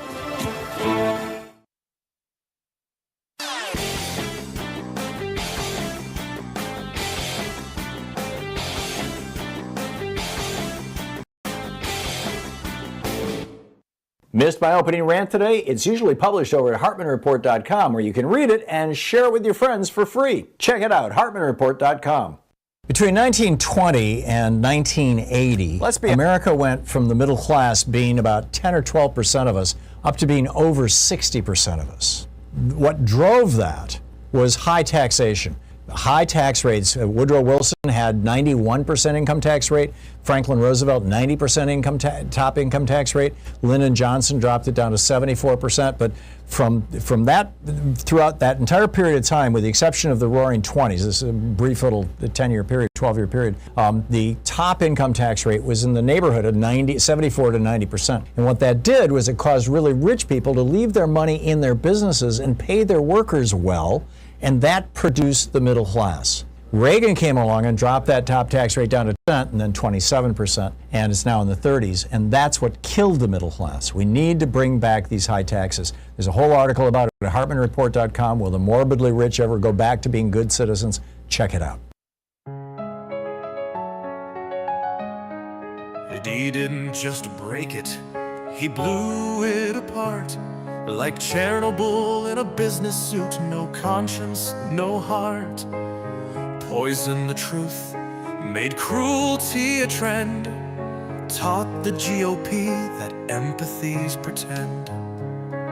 He caged up children and laughed at their cries. Called Nazis fine people and swallowed his lies. Tore up the map, set fire to the ground, and danced with the devil as the world spun around. He's a black hole in a red hat, a gravity well of hate, spray tan and sulfur, marching toward our fate. He didn't just bring darkness, he built it by design. Now it's show up or shut up, this democracy's on the line. And it's true, there's a whole lot going on here. Donald Trump just rolled back a 2-year rollback of all environment, or not all, major environmental regulations for coal plants, iron ore processors, and chemical manufacturers. He says this is necessary for national security. Another great handout to polluters who support the Republican Party. The U.S. Department of Agriculture ordered all 50 states to submit detailed personal data on anybody who's getting food stamps, including their names, social security numbers, and the benefits received. So much for privacy here. This is another major expansion of Trump's surveillance state. Senator Dick Durbin just exposed that 1,000 FBI personnel are frantically going through millions of Epstein documents looking for any mentions of Donald Trump. This is, of course, a massive cover-up. You've got the top State Department official testifying that the Trump regime weighs criticism of Israel when deciding whether or not to allow people to come into the United States on student visas. Now, this is crazy. You should be free to criticize any country on earth, including Israel, and not be deprived of the ability to go to college in the United States. So, the First Amendment doesn't say that, free speech is just for a small group of people who are Republicans or something like. No, it's anybody. It's not even just for U.S. citizens. Congress shall pass no laws restricting the freedom of speech, period. It's crazy. And then you got Tulsi Gabbard accusing Barack Obama of orchestrating a treasonous conspiracy with a complete straw man BS, saying, well, yeah, Obama said that Russia tried to hack our election. Russia didn't try to hack our election. Well, Obama never said that. Nobody ever said that. No, the assertion wasn't that Russia tried to hack our elections. The assertion was that Russia hacked Hillary Clinton's email and the DNC's email and then released it through WikiLeaks. And that was one of the things that tilted the election. And then Russia was taking information that Paul Manafort gave them, and they were using this to directly influence people via Facebook, individual people. So you've got Tulsi Gabbard basically just putting up a straw man, lying to the American people about what's going on. It's just breathtaking. And then there's Jose Manuel Ramos Batista. He followed U.S. immigration rules to bring his sick child into the United States, got permission, and then Trump snatched him, and he's one of the people who was sent to the El Salvadoran prison. He's from Venezuela. Not a gang member. He came here with his child to get her cancer treatment. This is just a lawless regime, this Trump administration, using fear and brutality to enforce its will. This is just so wrong. So anyway, I think we're going to break here. We'll be back. Yeah, we are. We'll be back on the other side of this break with more, with your calls. Stick around. We'll be right back. You're listening to the Thom Hartmann Program. Call 202-808-9925. Speaking the truths the multinational corporations would really rather you didn't know all about. I'll be right back with you.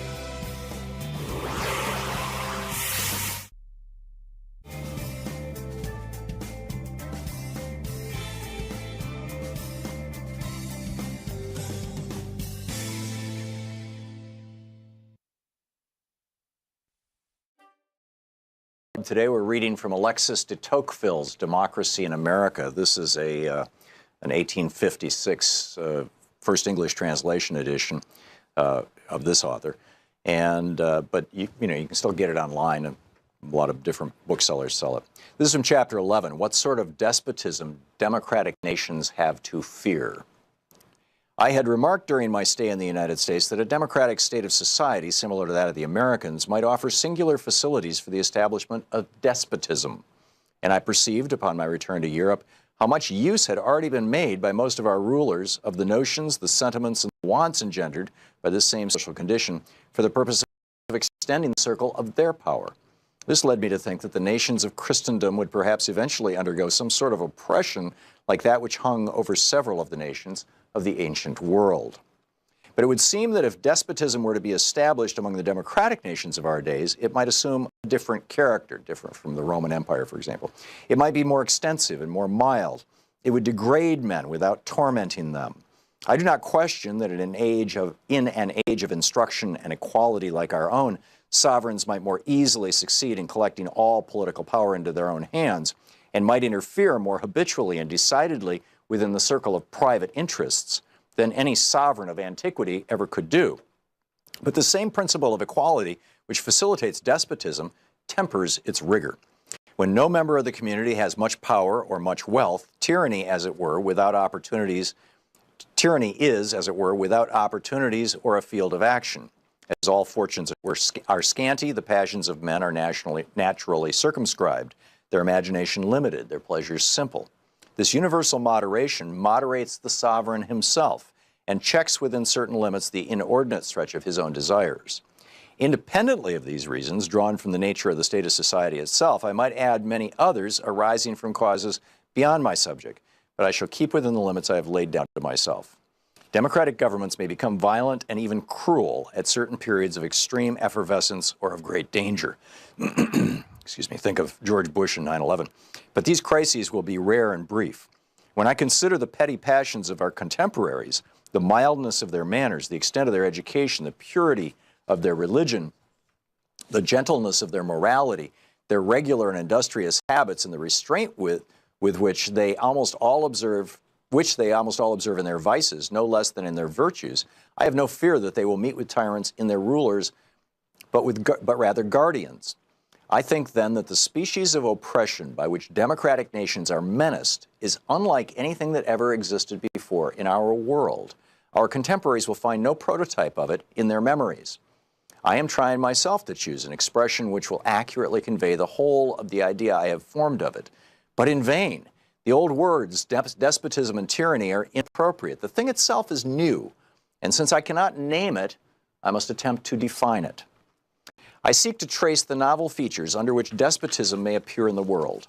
The first thing that strikes the observation is an immutable multitude of men, all equal and alike, incessantly endeavoring to procure the petty and paltry pleasures with which they glut their lives. Think now of a television society. Each of them, living apart, is as a stranger to the fate of all the rest. His children and his private friends constitute to him the whole of mankind. As for the rest of his fellow citizens, he is close to them, but he sees them not. He touches them, but he feels them not. He exists, but in himself and for himself alone. And if his kindred still remain to him, he may be said at any rate to have lost his country. Above this race of men stands an immense and tutelary power, which takes upon itself alone to secure their gratifications and to watch over their fate. Facebook? That power is absolute, minute, regular, provident, and mild. It would be like the authority of a parent if, like that authority, its object was to prepare men for manhood, but it seeks, on the contrary, to keep them in perpetual childhood. It is well content that people should rejoice, providing that they think of nothing but rejoicing. For their happiness, such a government willingly labors, but it chooses to be the sole agent and only arbiter of that happiness. It provides for their security, foresees and supplies their necessities, facilitates their pleasures, manages their principal concerns, directs their industry, regulates the descent of property, and subdivides their inheritances. What remains but to spare them all the care of thinking and all the trouble of living?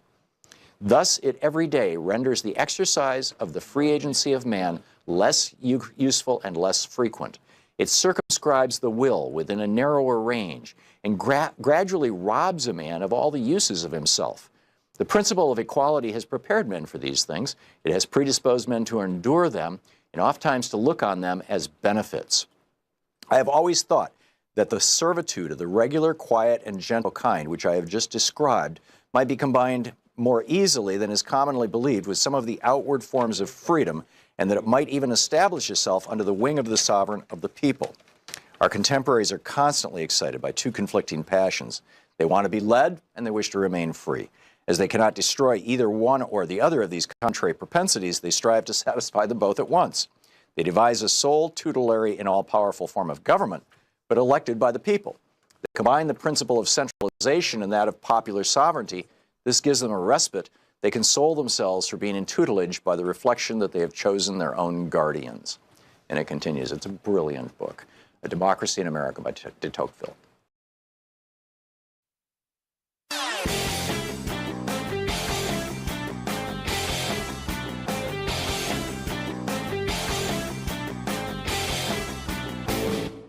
Share the Thom Hartmann Program with your friends. Our podcast, The Hartmann Report, is absolutely free and available wherever fine podcasts are available. And the entire 3-hour podcast is available over at thomhartmann.com. So back when Donald Trump debated Kamala Harris, he was asked about world leaders and whatnot, and he went off on this thing praising a guy named Viktor Orban and saying he's a tough guy, he's smart, he's the prime minister of Hungary, and he loves me, basically. So who is Viktor Orban? Well, it turns out Viktor Orban is a guy who took over Hungary in a regular election, the prime minister, and then turned it into basically a neo-fascist paradise for right-wingers.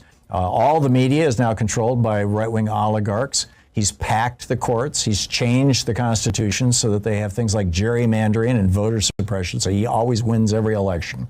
He throws people in jail for criticizing him, even on Facebook. I mean, this is what Hungary has become. Fox News loves it. Tucker Carlson did his show from there for a week, and that's what Donald Trump wants to do to America. You can read the whole thing over at HartmannReport.com. It's titled Trump's New Hero, the strong man who crushed democracy in Hungary. Check it out.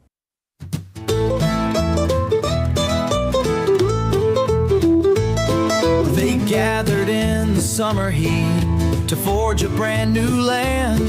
3 powers locked in balance, a system built to stand. They warned us of corruption, of kings who take it all. But now the billionaires are laughing, watching democracy fall. Madison warned us, but nobody cared. Now the wolves on judge just stares. Congress takes orders, no fight, no debate, and the president's daring the world to complain. Welcome to Madison's nightmare, where the law is just a joke. The courts are corrupt, Congress is bought, and the presidency runs unchecked and lawless. What happens next? Tyranny's knocking. Who's gonna stop it? Going back 36 minutes past the hour, picking up your calls here. Joanne in Berkshire, Massachusetts. Hey, Joanne, what's up? Hi, I want a quick question, a quick comment. And my comment is that I had done some research on Texas, and I found out that Joe Biden, President Biden's administration, sent $10.5 million down there specifically for flood warning alarm devices. And the device is supposedly only going to cost $1 million. They rejected it. They had town meetings, and the town meetings were just unbelievable castigations of Biden about how corrupt, and they weren't going to take his money from such a, fake president, all this nonsense. Yeah. And then they said, oh, but we better keep it because we can't have it sent to New Jersey. And the money disappeared. But the other comment or question I have for you, what do you think of suddenly we're hearing little bits about his swollen legs and his medical condition? Are they preparing us for an exit? Because he may be under pressure or in the early signs of some kind of dementia for this scoop in of Vance. And it's going to be 12 years like Hitler of Vance. Mm-hmm. I raised that very question on Monday here. Because this is the first time we've ever heard from his doctors that he's anything other than Superman, In fact, Ronnie Jackson back during his previous administration said, he's going to live for 200 years and he's never seen a healthier man in his life and all this kind of BS. So, but Drudge had been pounding on these pictures of his hands and his feet for several days, and I think that they figured that they really had to deal with it. There's a lot of people also suggesting that vascular insufficiency would not produce the extreme swelling that we're seeing. I don't know. I'm not a physician, but that people are suspecting that he's actually got something even worse going on. Like heart failure or kidney disease. Well, I'm wondering. Yeah. Can I add a small little comment? The original name of the word "drump" meant dumbhead. I notice now it's been removed. The original, because I did this etymology about 2 or 3 years ago, and it meant dumbhead. It really did. Well, that's what it means in German, isn't it? Yes. Yeah. Interesting. So with regard to whether Trump is trying to prepare to exit, I'm guessing he's not trying to prepare to exit. He thinks he's indestructible. He thinks he's Wonder Man. He's going to be there forever. But the people around him might be thinking like that. I think that J.D. Vance is thinking like that. I mean, that might have something to do with J.D. Vance flying out to Oklahoma or Montana rather to have that secret meeting with Rupert Murdoch on July 11th, I believe it was. So, well, I don't know. The problem I have with Vance is he seems to use the Catholic Church because he's not really in line with that thinking as kind of the way Hitler did a lateral PR moment. Yeah. He seems to be getting that, people see it, they see the picture, they don't know that it's a very uncomfortable situation for the pontiff. No, I get that. The other thing that I think is fascinating, I have worked in countries that are dictatorships and or near dictatorships and lived in them for brief periods of time when I was working there back in the 80s when I was doing international relief work. And one of the things that I noticed is that in those countries where the leadership is opaque, where you have a dictatorship or an authoritarian leader, one of the main kind of social sports that people engage in is speculating about the fate and future of the leader, because that one person has so much control over their lives. And we're now starting to do that here in America. And it's, I'm sure most Americans don't realize that this is the way that people talk when they live in a dictatorship, is they start, everything is, what is going to happen with dear leader? Is dear leader sick? Is dear leader upset? Is dear leader going to, do this or that? And, but that's where we're at now, because Donald Trump has... electrical car system. It's a kind of like a pill to get through the day. Yeah. And it's because Donald Trump is halfway down the road of converting America from a democracy into an autocracy, into a dictatorship. And he wants to take it all the way. And he may well. We'll see. You're going to crash the dollar so it's digital? Well, he's already crashed the dollar. It's down 10% right now. In fact, I think it's down 11% now, compared to when he came into office, which means that all imported goods into the United States are 10 or 11% more expensive. And that's before you start talking about tariffs. This has a lot to do with why we're seeing so much inflation right now. I mean, inflation is up 2.9% over last year, which is pretty radical. So, yeah, I think so. Joanne, thanks for the call. James in Sitka, Alaska. Hey, James, what's on your mind today? Oh, hey, Tom. How you doing? Good. Long-time listener of you here. And thank you. I had this experience with a Trumper here in my little town where, the guy just about ran me over in a crosswalk, and he wasn't watching where he was going. And so I yelled at him, and and I was taking a picture of his license plate, and I was going to call the police, and so I did call the police, but he had seen me do this, so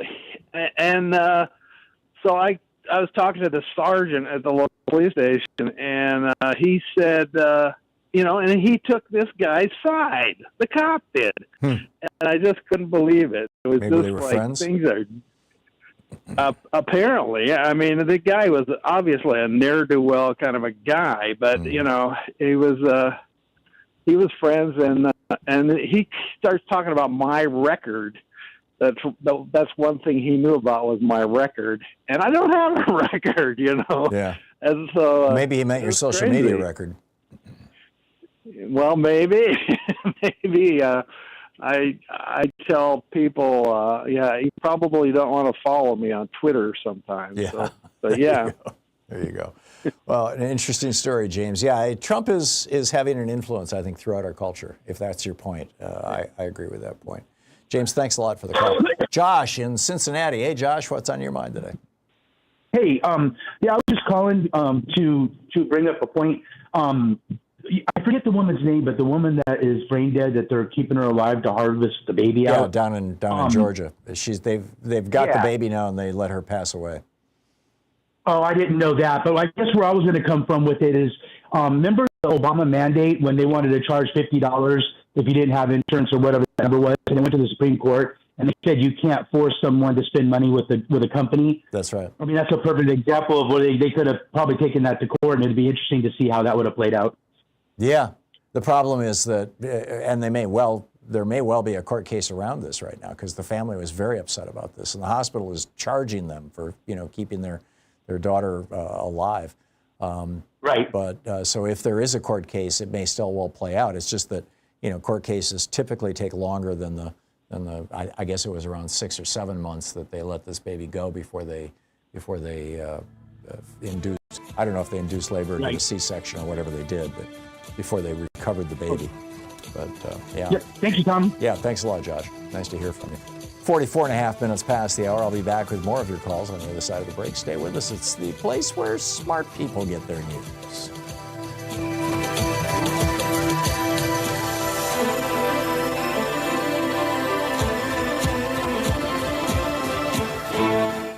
You're listening to Thom Hartmann. Visit thomhartmann.com for audio and video archives. Occupying the media 3 hours a day, 5 days a week. I'll be right back with your calls.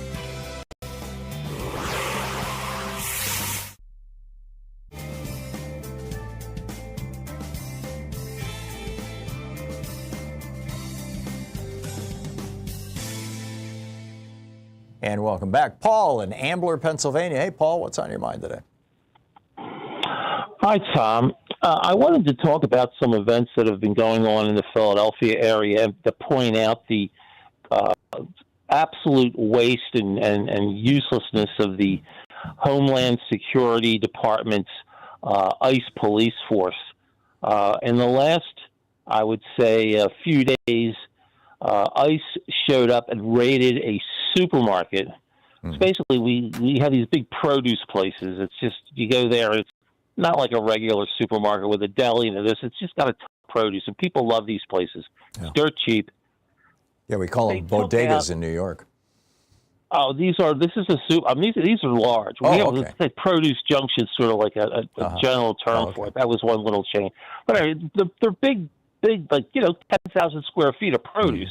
Yeah. Things you can find Anyway, 8 people get carted out of there. Now, ICE went in with warrants. They had people's names on it. They were looking for people specifically. They knew who they were, and they knew that they were out of compliance with their paperwork. Now, in the United States, if you could be out of compliance if your driver's license is out of date, you don't have your car insurance up to date, or even your car's out of registration. That doesn't mean you get scooped up and thrown in jail. These aren't felonies. So what people are being arrested for isn't criminality, and they're not criminals because their paperwork is behind. They're simply people who don't have the ability to be processed properly because the entire immigration system doesn't have enough funding to allow the influx of people that are coming in who work and basically become citizens. They're not criminals at all. There's not enough immigration judges, too. I mean, it was that it took two years or so because there's a lack of immigration judges. And Trump just fired 40-some-odd immigration judges last week. It's worse now. But there's another dimension of this, Paul, too. And it's not just people who got behind on their paperwork or missed a notice or whatever. They're taking people who have green cards, who have student visas, who have tourist visas, or who have, more importantly, permission to be here as refugees, have been granted asylum, and they're simply pulling their status and not even notifying them. And then they just show up and arrest them. Absolutely. These are like the speed traps that are in little small towns that get their revenue by getting people tickets who aren't even speeding. They make things up because they have quotas to fill. Like if you need to maintain your job as a local cop in Podunk, you get better write 30 speeding tickets a month. If you're behind on your quota, you better start pulling people over quick because the month is coming to an end. The other thing I wanted to say is Homeland Security isn't securing the homeland. At the same time this raid was going on, getting a bunch of guys to hand out produce, there was a major drug organization that was taken down with real federal police. Working with the Philadelphia police. Alcohol, tobacco, and firearms and the U.S. Marshals go after cold-blooded gangsters who actually are hurting me and my family and all the people in my community. The guy who's selling me produce is helping me out. But he's being arrested by guys that show up looking like they're about to go into a cave in Afghanistan. He's just the military gear they got. No, I have. This is an effort to whiten America. That's what's going on here, Paul. And they're going after people whose skin is dark, and it's just that simple. This is just Stephen Miller and Donald Trump's racism on display. Paul, thank you for the call. Amazing story. 49 minutes past the hour.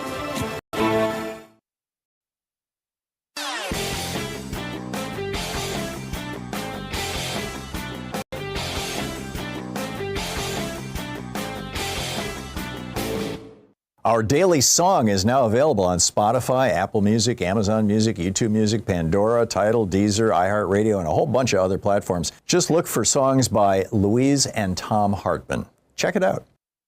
Way back in 1964, when Lyndon Johnson signed the Civil Rights Act, the Voting Rights Act, the Republicans started this rant about how the election of 1960, Jock Kennedy stole that election, and there's voter fraud in America.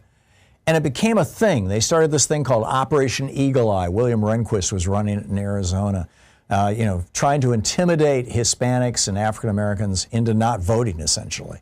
They've now used this claim that non-citizens are voting, this voter fraud claim, in virtually every red state to make it harder to vote, to purge people off the voting rolls, to make people's votes not counted with their exact signature matches. It's a scam. It's a grift that they've been running for 60 years, and the American media won't call them out on it. There's a whole piece about it called Trump and the GOP's Big Lie 2.0 over at HartmannReport.com. Please check it out. You'll find it fascinating.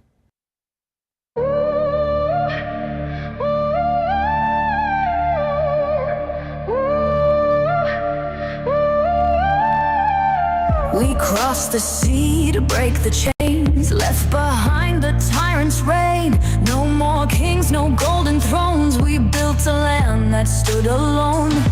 But here they come, cloaked in greed, buying power, planting seeds, whispering lies through stolen screens, turning truth into a fever dream. Then we fought a revolution to fight people like this. Oligarchs in shadows with an ironclad fist. They stole the course, they're muzzle in the press.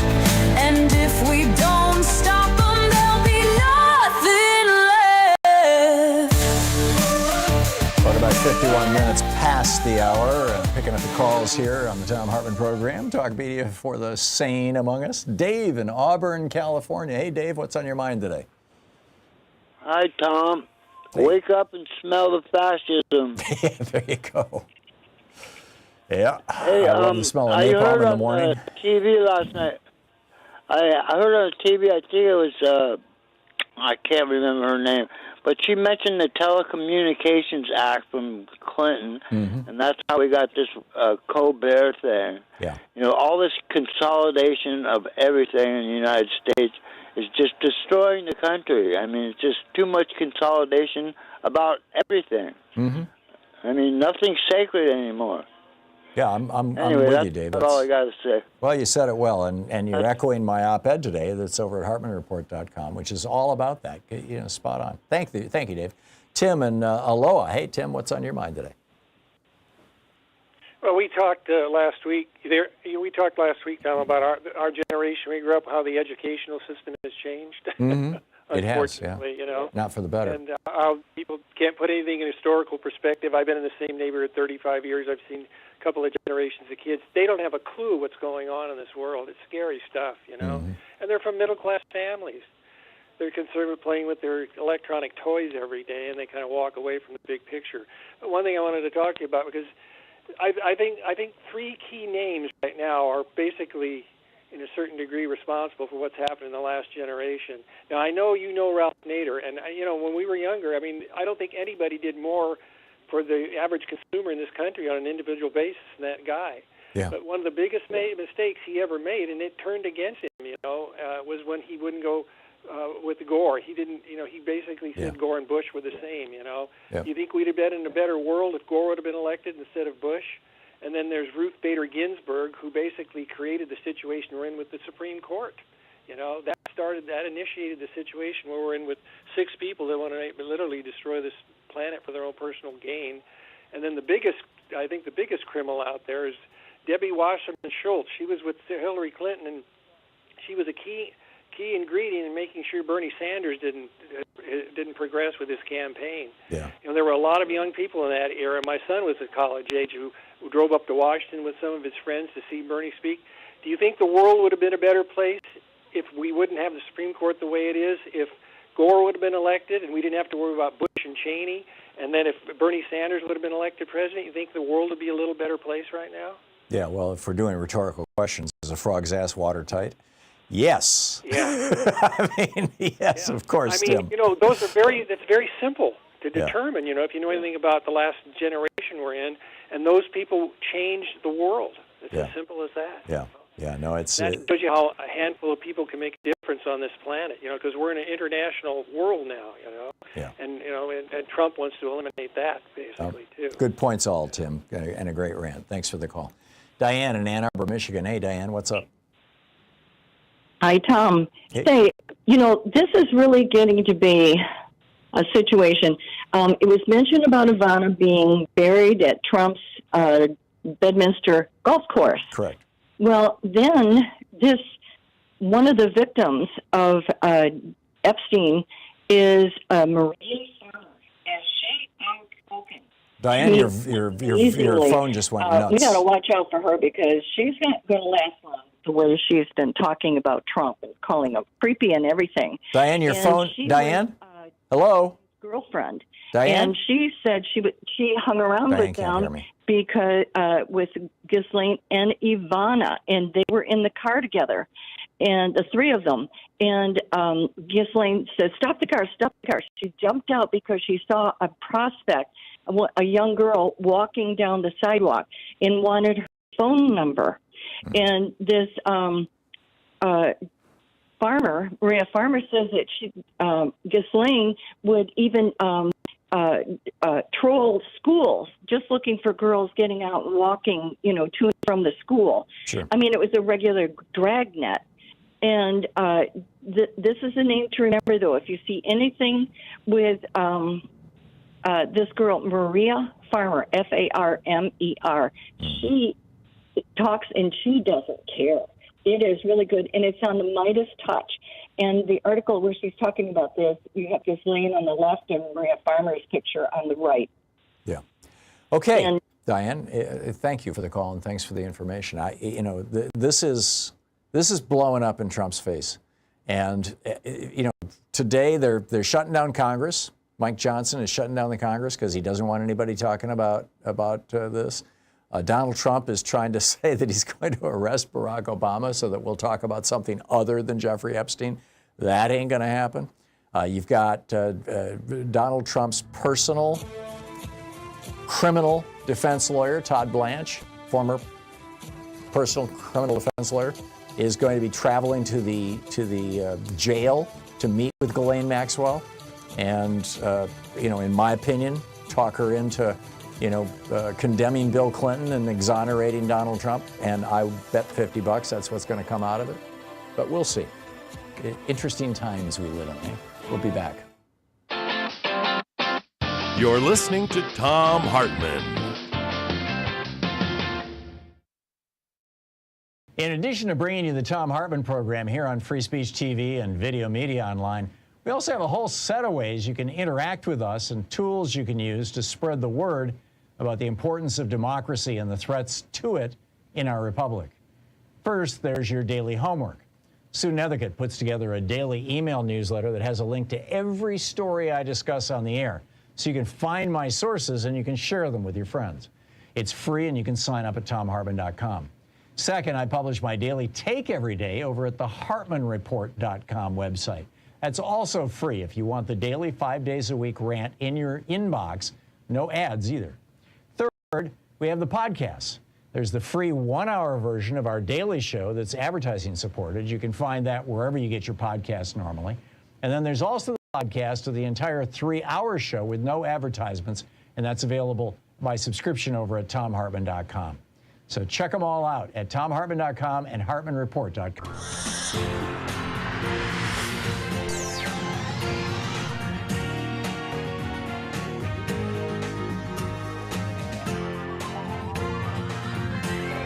We say fight back!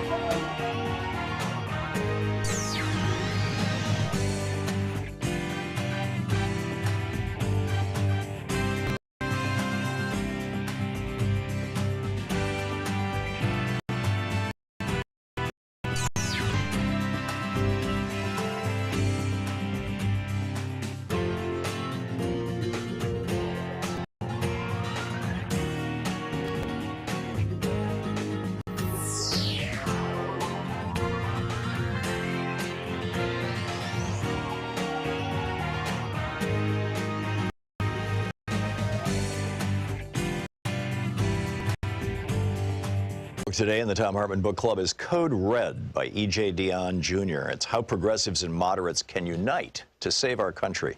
This is from the introduction, titled The Opportunity We Dare Not Miss. Will progressives and moderates feud while America burns? Or will these natural allies take advantage of a historic opportunity to strengthen American democracy and defeat an increasingly radical form of conservatism?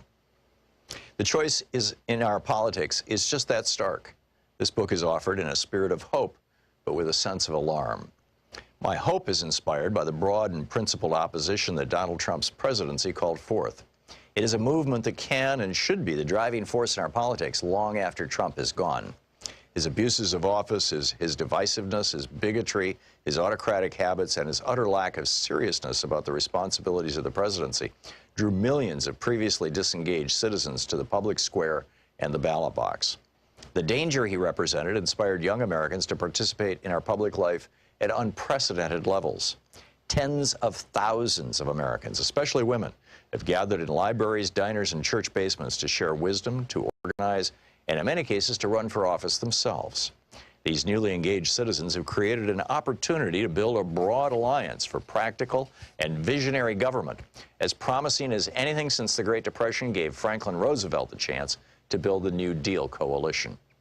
To seize this opening, progressives and moderates must realize that they are allies who have more in common than they sometimes wish to admit.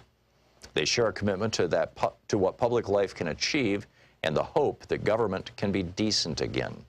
They reject the appeals to racism that have been Trump's calling card and the divisiveness at the heart of his electoral strategy. Together, they long for a politics focused on freedom, fairness, and the future. This new politics would be rooted in the economic justice that has always been the left's driving goal, and in the problem-solving approach to government that moderates have long championed. It's true that these camps often battle over whether the nation should seek restoration or transformation in the years after Trump. In fact, our country needs both. To restore the democratic norms we have always valued, we must begin to heal the social and economic wounds that led to Trump's presidency in the first place. Yet there is resistance to common ground among progressives and moderates alike. They often mistrust each other's motives, battle fiercely over tactics, argue over how much change our country needs, and squabble over whether specific policy ideas go too far or not far enough. The moderate says, hey, progressive, you think that if you just lay out the boldest and most ambitious approach to any given problem, the people will rally to your side. Really? For one thing, people may like your objective, but think you're changing things way more than we have to. And we can battle to the death over, say, a Democratic Party platform plank or the first draft of a bill. But without the hard negotiating and compromising that legislative politics requires, a bold idea will remain just a platform plank. That really doesn't do anyone any good. You subject everyone to so many litmus tests that we might as well be in chemistry class.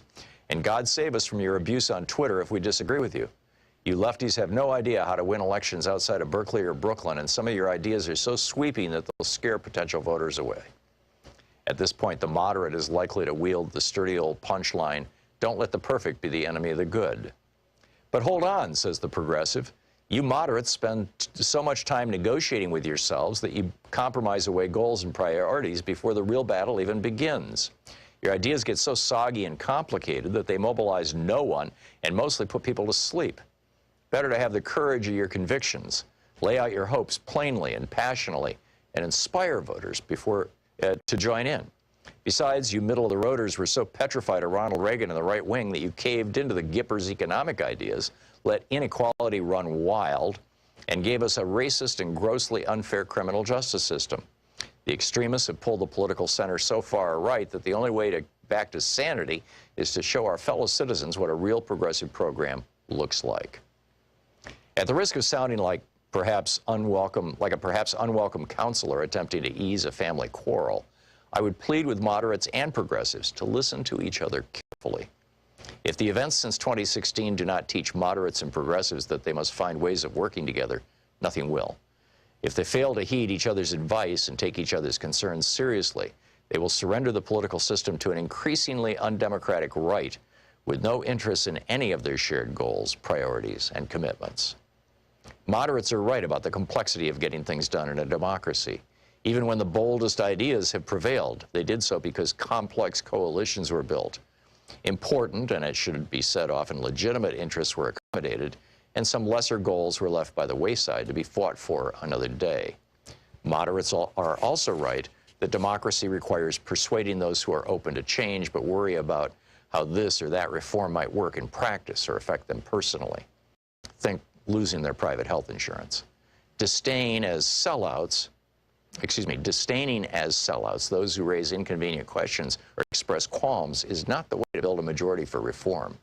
Moderates are also right that Americans in large number are tired of politics that involves more yelling than dialogue, more demonizing than understanding.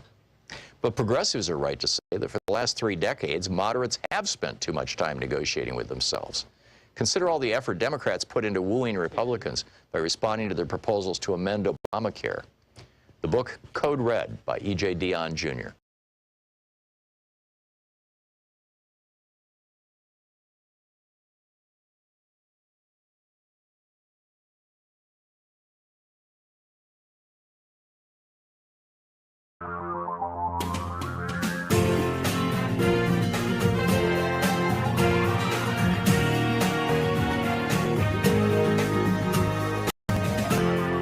This is the Thom Hartmann Program.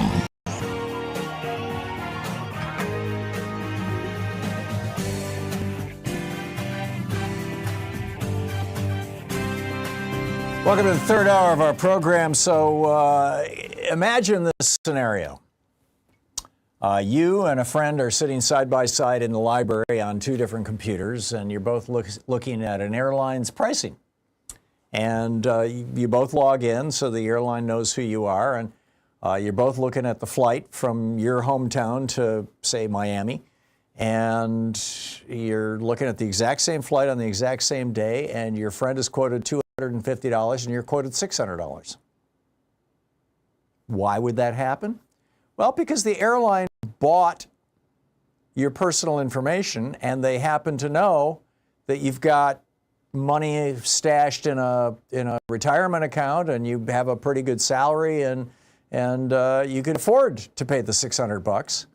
Whereas your friend, they bought his information too, and your friend is working at McDonald's and doesn't have any savings, and there's that too. And they know if they quote him a low price, he's more likely to buy the ticket.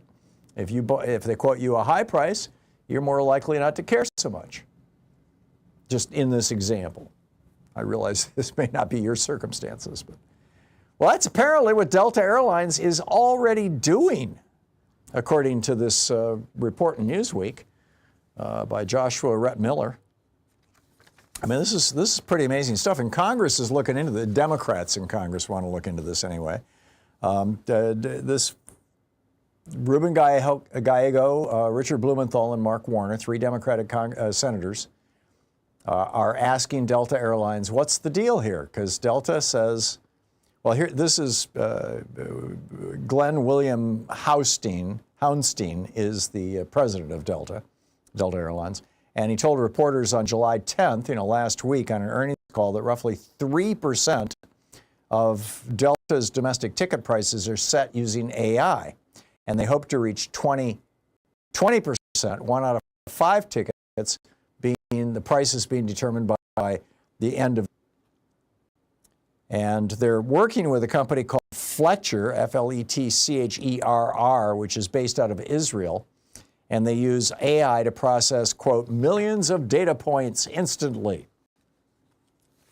And Ruben Gallego, Richard Blumenthal, and Mark Warner wrote them a letter saying, quote, individualized pricing or surveillance-based price setting eliminates a fixed or static price in favor of prices that are tailored to an individual consumer's willingness to pay. Delta's current and planned individualized pricing practices not only present data privacy concerns, but also likely mean that fare price increases up to each individual consumer's personal pain point at that time when American families are already struggling with rising costs. So yeah, this is totally weird, and this is something that, I guess, arguably low-income people should not be all that unhappy about, because it'll shift more of the costs to higher-income people.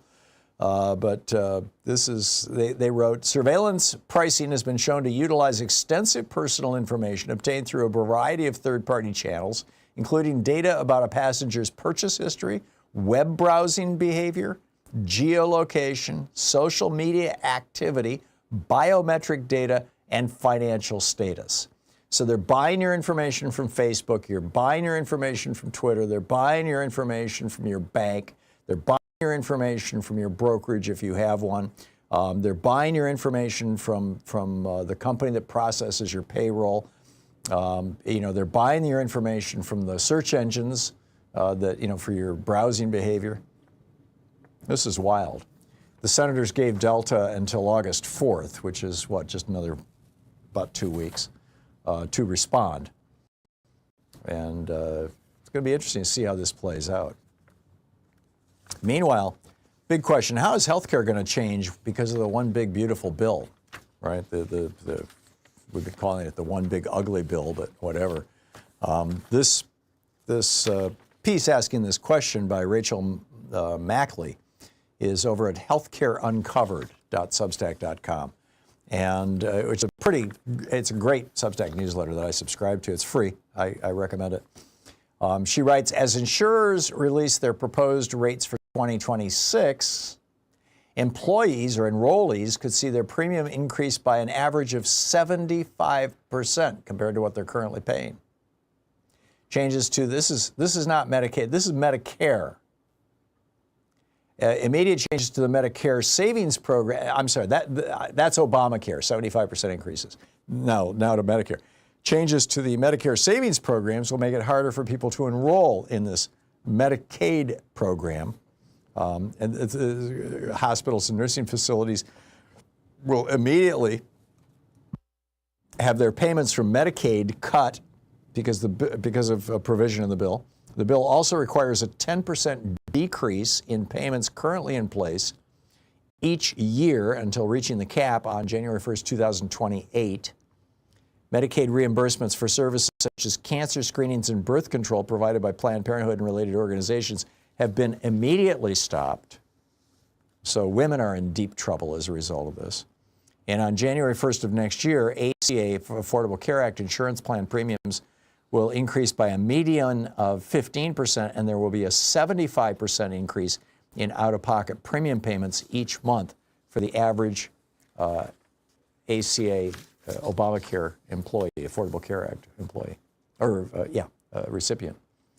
Funding of Medicare will be cut by $490 billion, which means that Medicare is going to start paying for a lot less. And if you're on Medicaid, your out-of-pocket expenses will go up, and you will have copays when you go to see the doctor, which you didn't have before. So just an FYI about all the wonderful things that Republicans wrote into the legislation that they so gleefully passed, and now they are getting out of Dodge. And do you think any of them are going to be doing town halls during the month of August? Somehow I doubt it.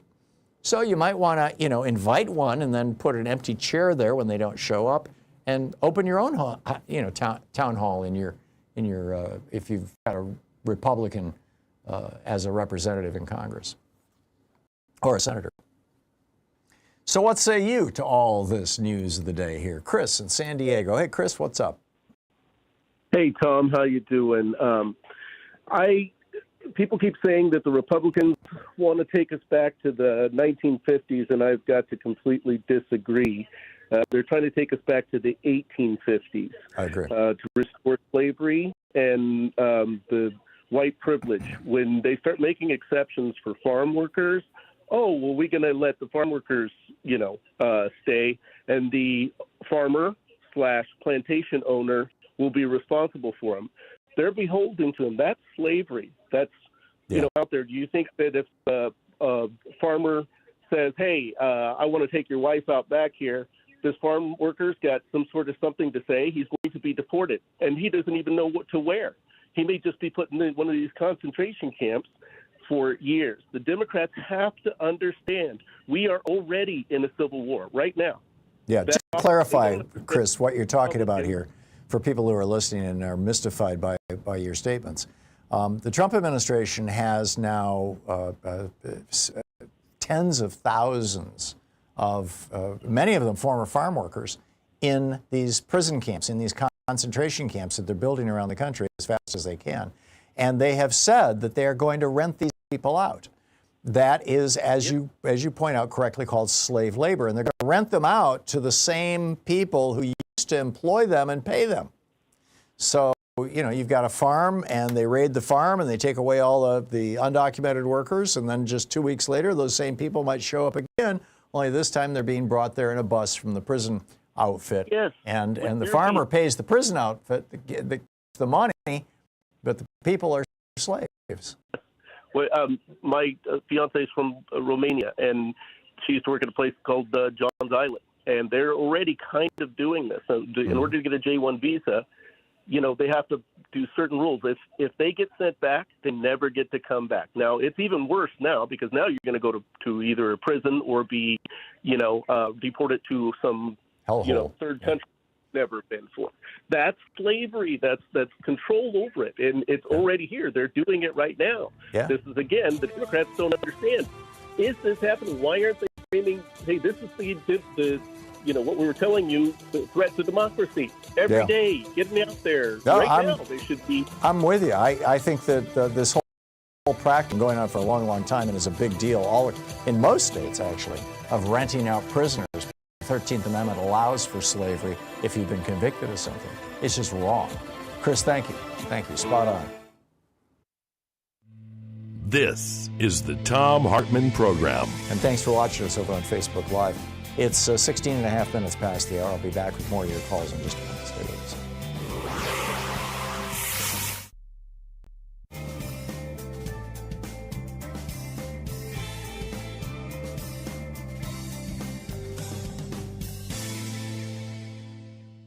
And welcome back. Christopher in Detroit, Michigan. Hey, Christopher, what's on your mind today? Hi, Tom. How you doing? Good. What's up?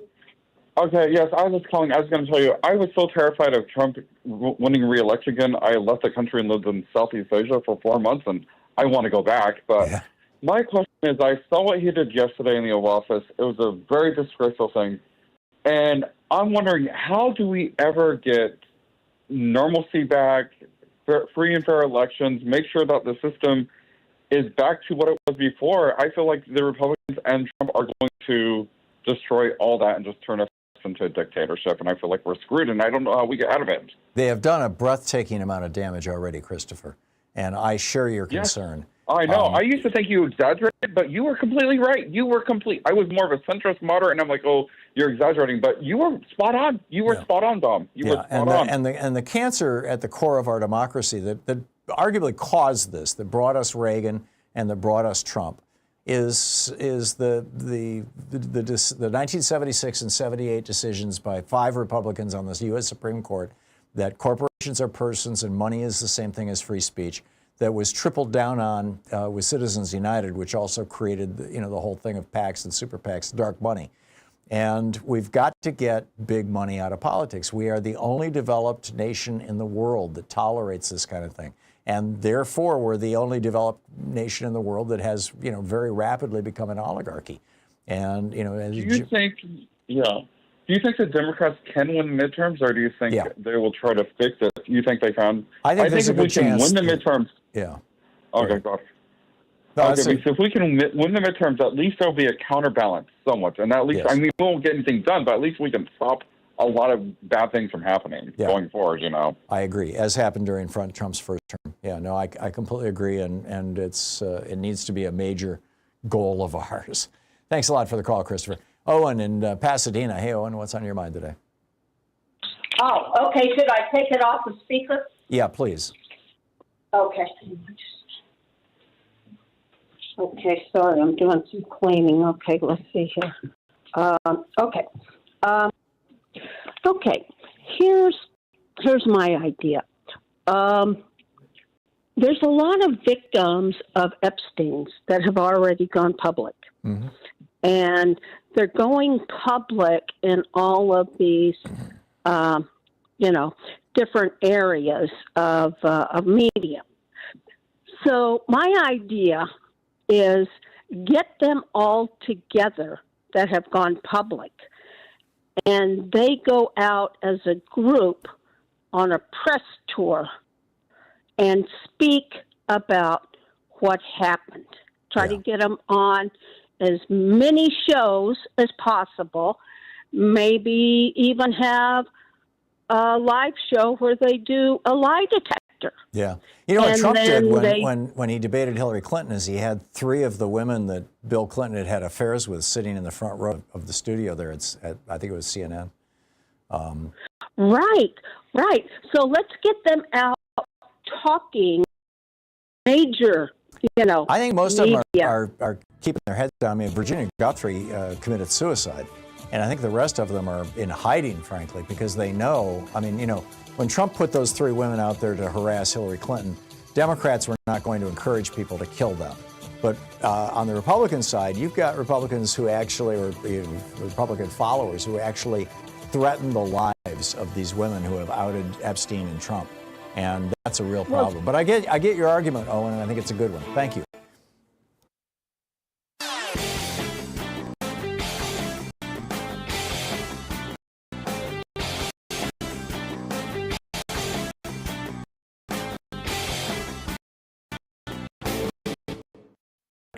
where you can read it and share it with your friends for free. Check it out, HartmannReport.com.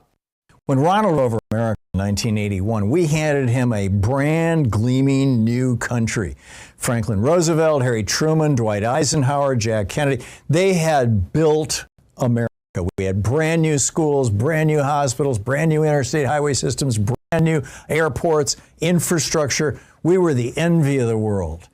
And then Republicans came along and they said, well, you just cut the top tax rate from 74% down to 27%, and everything will trickle down. Instead, what do we get? Billionaires and poverty. They said, hey, just deregulate guns, and an armed society is a polite society. Instead, we've got more school shootings than anywhere in the world. They said, just kill off civics and history classes in our schools and liberate our young people to focus on science and math. Now we've got people who don't know how our government works. I mean, it just goes on from there. There's a whole rant about it over at HartmannReport.com titled FDR Saved America, Then the GOP Ripped Us Apart. Check it out.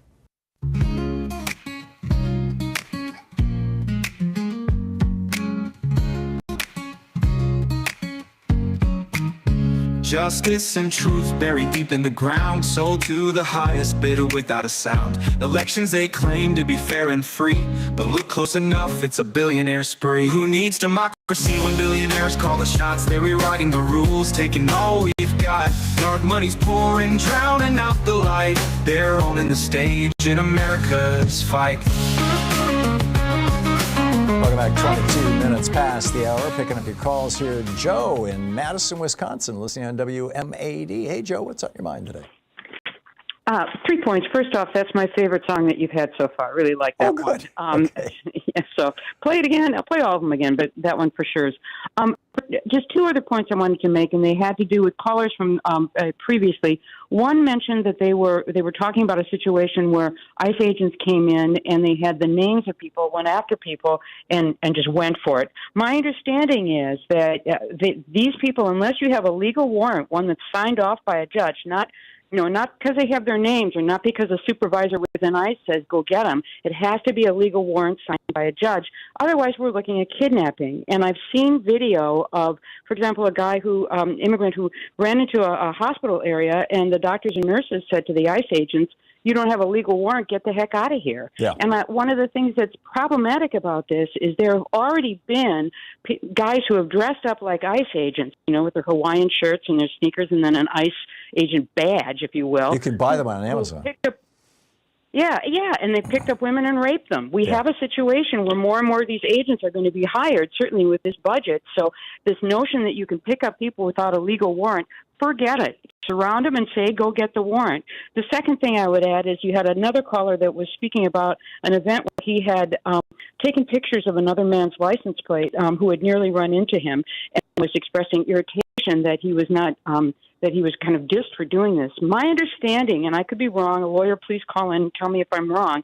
In most states, it is legal if you are on a public street or public sidewalk to take images of someone else's license plate. It is considered public information. Correct. If that car or truck is within a garage or, behind in a yard or whatever, no, you can't go on private property. But public, the street and the sidewalk, if they're public, they're not a private road, you can take pictures. And that sheriff did not know what they're talking about and should be there should be some repercussions from that. Well, what I got from it was that the sheriff was probably good, but this is a little teeny tiny town. That the sheriff was probably good buddies with the good old boy who nearly ran him down in the crosswalk, and so he went. That doesn't get you around the legality of that person was in the right to be able to take a shot of a license plate. Cops will ask for that. They'll ask, did you see the license plate? Yeah, I got it here. I took a picture. How convenient is that? But yet in this case, the sheriff says, no, we're not going to. If you nearly ran the guy down, that's bad behavior, and it needs to be attended to. Yeah. So it's also I just wanted to make that point. Yeah. Well said, Joe. Thank you very much, and thanks for listening to WMAD. Thank you. Joe in Chicago. Hey, Joe, what's on your mind today? Joe in Chicago? Listening to WCPT? Chris in Silverton, New York. Hey, Chris, what's on your mind today? Hi, Tom. How are you doing? I'm fine. What's up? Thank you for taking my call. I did not catch the gentleman's name a little while back, but he pointed out 3 points. with the problems with the DNC, and I agree with two of them, the last two, especially how the DNC was run by Debbie Wasserman Schultz. But the first one, and I really want to have this resonate with people, and please check my math on this. But the fact that Ralph Nader cost Al Gore the election in 2000 is incorrect. And let me just state my premise. Same as Bernie, losing Vermont, or Kamala Harris losing California, which is absurd. Al Gore had simply won his own state, which he didn't, and it was a very close election. He would have secured enough electoral votes that Florida would have been irrelevant.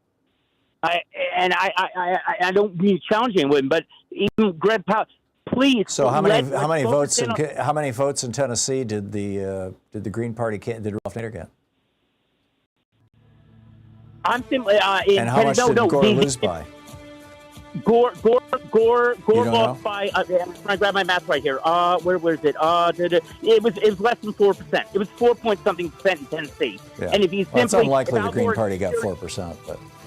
Okay, Chris, But your opinion is registered, and I'm sure Ralph agrees with you. Thank you for the call. It's 27 minutes past the hour. We'll be right back. You're listening to the Thom Hartmann Program. Call 202-808-9925. We'll be right back with more of your calls here. Stick around.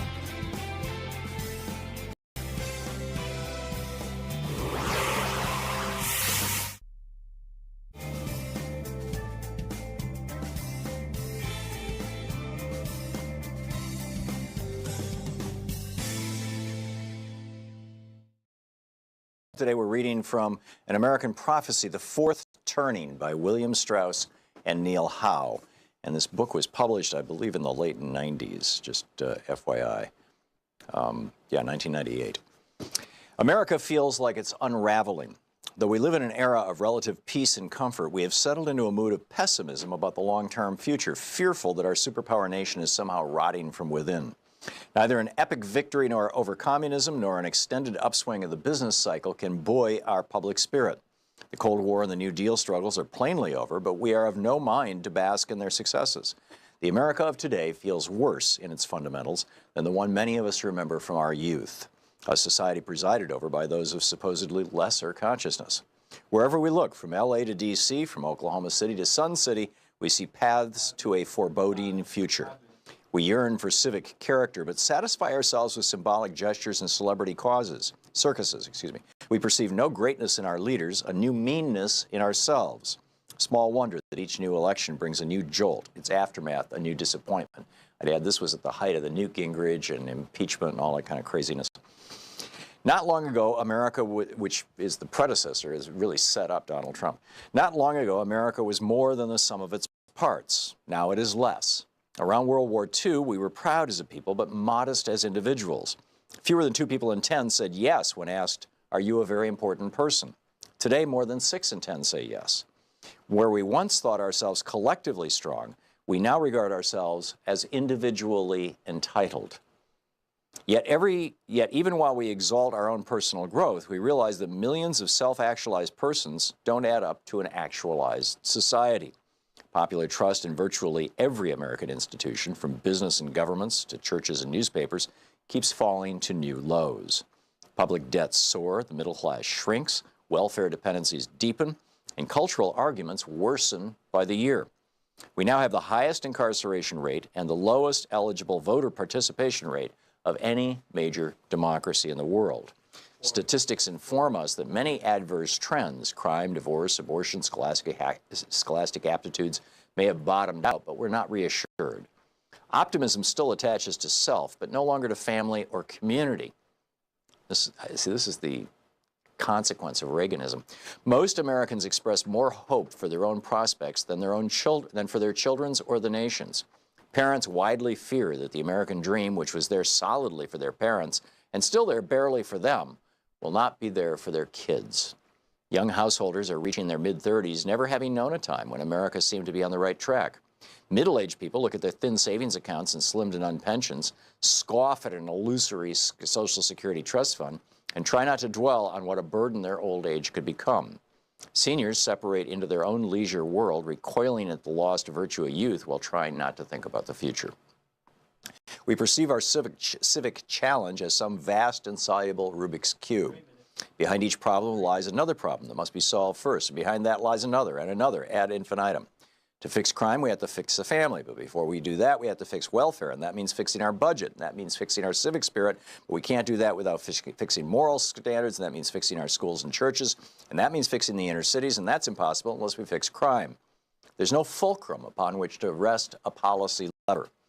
People of all ages sense that something huge will have to sweep across America before the gloom can be lifted. But that's an awareness we suppress. As a nation, we're in deep denial. While we grope for answers, we wonder if analysis may be crowding out our intuition. The reward of the historian is to locate patterns that recur over time and to discover the natural rhythms of social experience. In fact, at the core of modern history lies this remarkable pattern. Over the past 5 centuries, Anglo-American society has entered a new era, a new turning, every 2 decades or so. At the start of each turning, people change how they feel about themselves, the culture, the nation, and the future. Turnings come in cycles of 4. Each cycle spans the length of a long human life, roughly 80 to 100 years, a unit of time the ancients called seculum. Together, the 4 turnings of the seculum comprise history's seasonal rhythm of growth, maturation, entropy, and destruction. The first turning is a high, an upbeat era of strengthening institutions and weakening individualism, where a new civic order implants and the old values regime decays. The second turning is an awakening, a passionate era of spiritual upheaval when the civic order comes under attack from a new values regime. The third turning is an unraveling, a downcast era of strengthening individualism and weakening institutions when the old civic order decays and the new values regime implants. And the fourth turning is a crisis, a decisive era of secular upheaval when the values regime propels the replacement of the old civic order with a new one. Each turning comes with its own identifiable mood. Always these mood shifts catch people by surprise. In the current seculum, the first turning was the American high of the Truman, Eisenhower, and Kennedy presidencies. As World War II wound down, no one predicted that America would become so confident and institutionally muscular, yet so conformist and spiritually complacent. But that's what's happened. The second turning was the consciousness revolution, stretching from the campus revolts of the mid-60s to the tax revolts of the early 80s. Before John Kennedy was assassinated, no one predicted that America was about to enter an era of personal liberation and cross a cultural divide that would separate anything thought or said after from anything thought or said before. But that's what happened. The third turning has been the culture wars, an era that began with Reagan's mid-1980s Morning in America and is due to expire around the middle of the decade, over 10 years from now.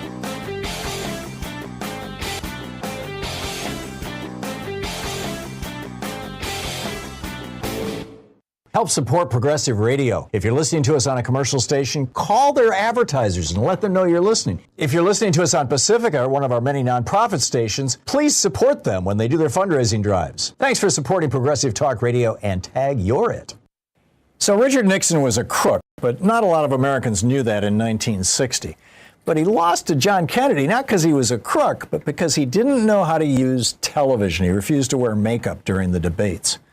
Jack Kennedy understood television, and it was why he was so, widely popular.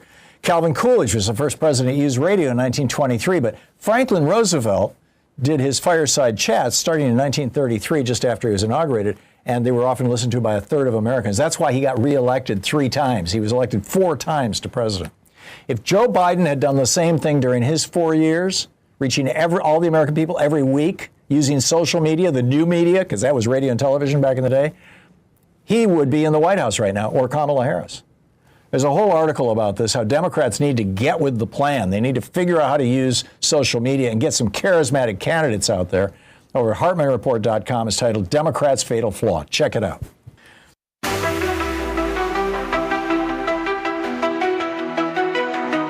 They say our voices count, but they shut the door. Lines stretch for miles in the heat and the cold. Change the rules, move the polls, they make it hard just to cast our vote, to play our part. All voter suppression, stealing our rights in the land of the free. We've got to fight for every voice to be heard, every vote to be cast, to break these chains, make our freedom last. Our laws and purges, they target the poor, minorities, the young, they silence the roar. They gerrymander districts, twist and turn, hoping we'll give give up our power they'll spurn. 36 minutes past the hour. Welcome back. Picking up your calls here. Chris in Santa Clara, California. Hey, Chris, what's up? Hey, thanks, Tom. Real quick, one of your callers had mentioned about the 2000 campaign, and you wanted the numbers. Bush ended up beating Gore by 80,000. All of the third-party candidates together, including Nader, were 26,000. Yeah, that sounds about right. Just at least for the background. Okay. Yeah. But why I called is, there's been more comments with this sense that somehow Bernie got cheated out of getting the Democratic nomination. I served 16 years as a DNC member from California, and I think it's really important that we progressives, we don't go down some kind of rabbit hole thinking that there was a conspiracy. Well, and if it's that not the case, why did Donna Brazile write a whole chapter apologizing to Bernie in her autobiography? I'm more than glad to answer that if you want real quick. I mean, I'm not Donna, but I know Donna. I served with her. Okay. From an insider perspective, yeah, okay. So she supported Senator Clinton, then Senator Clinton, or Secretary Clinton, and yes, some of the leadership within the DNC supported Clinton. I supported Hillary. I'm personally glad to say I publicly endorsed her. I stayed with her all the way through. But in both times that she ran, I supported her when Barack Obama defeated her, and he won fair and square. And then she came back 8 years later, and she won that one fair and square. There's no pointing to a single state anywhere. I haven't even heard any allegations that even one vote for Bernie was not counted, or that one vote for Hillary was somehow doubled or tripled. And I'm not going to stand here and defend Debbie Wasser-Schultz. I was a critiquer when she was our chair. I think that her getting Tulsi Gabbard in there as vice chair was a disaster. But to think that Bernie somehow got cheated, I think that hurts the movement in both of his elections. Because don't forget, Hillary lost once, and then she won the second time.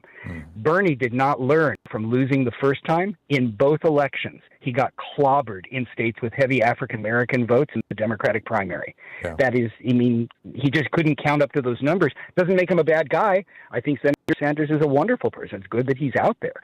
But I'm just going to say that it's not healthy for us to say that somehow he got cheated in the voting process. Yeah, I'm not sure that he got screwed, but I do know, and I would be surprised if you denied it, Chris, that there was an institutional bias against him within the DNC in both cases. Well, I think you'd have to really, honestly, when you say institutional, respectfully, Tom, those of us who served on the DNC, you're volunteers. You got to spend your own money in your own state to get elected. You don't get compensated. You pay your own travel. You show up to a couple meetings a year.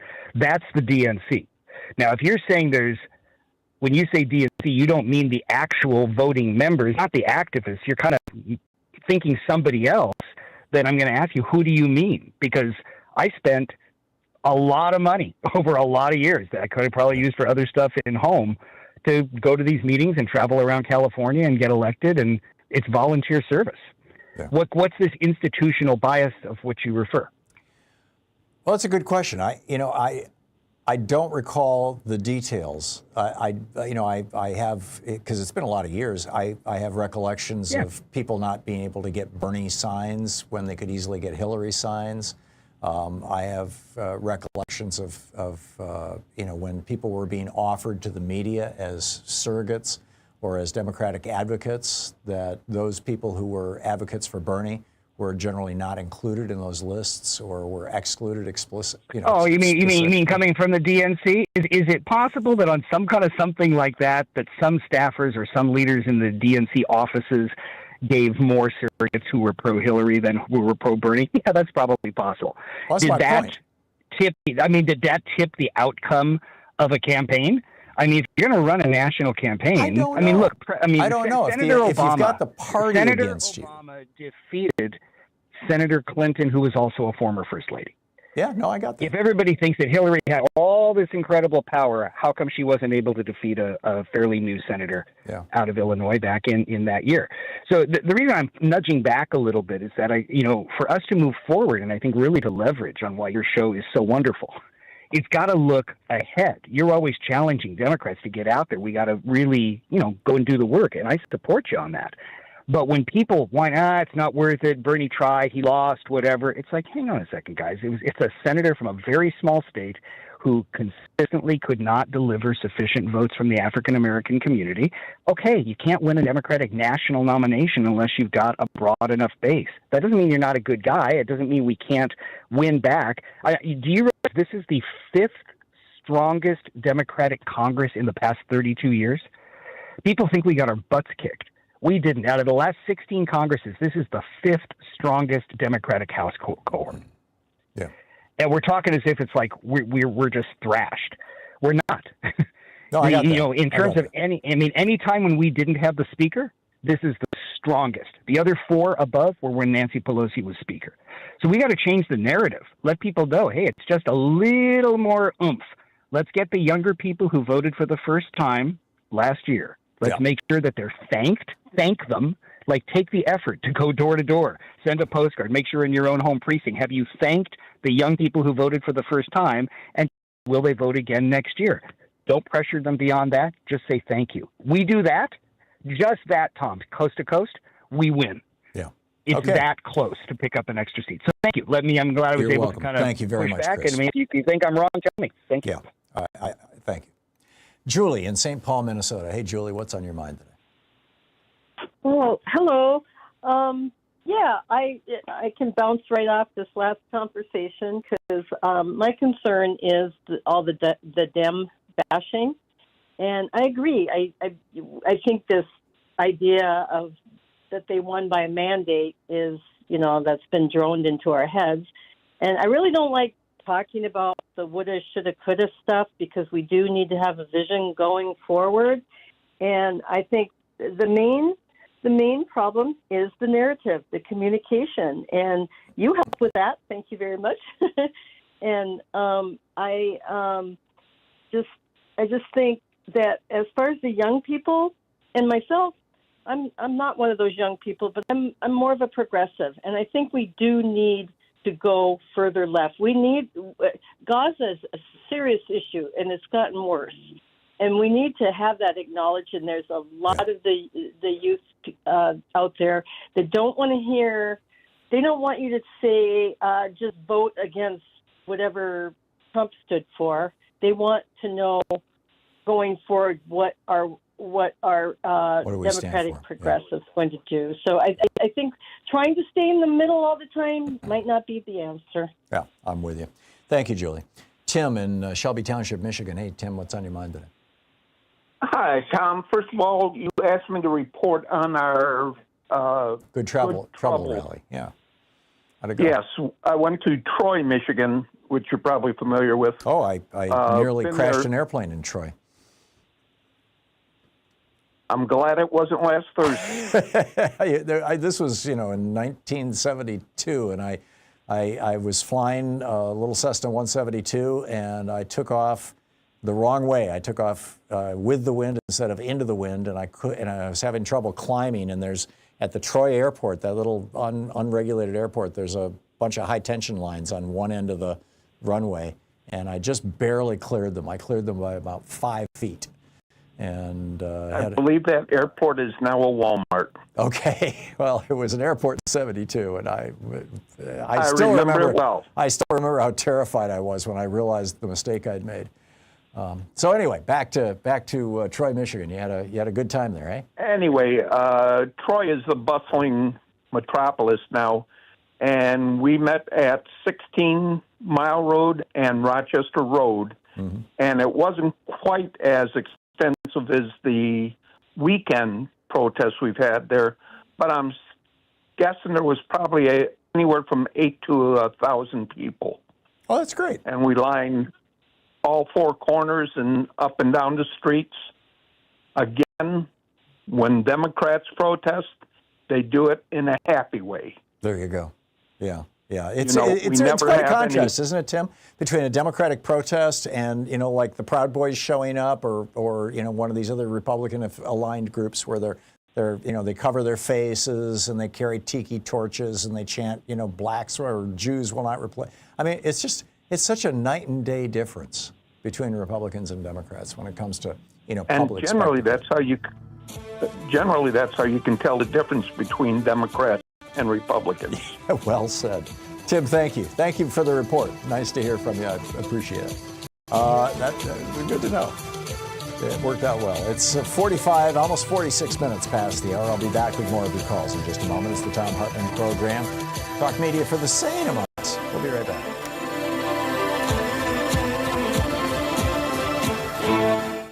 You're listening to Thom Hartmann. Visit ThomHartmann.com for audio and video archives. Get back. Stay with us. 46 minutes past the hour.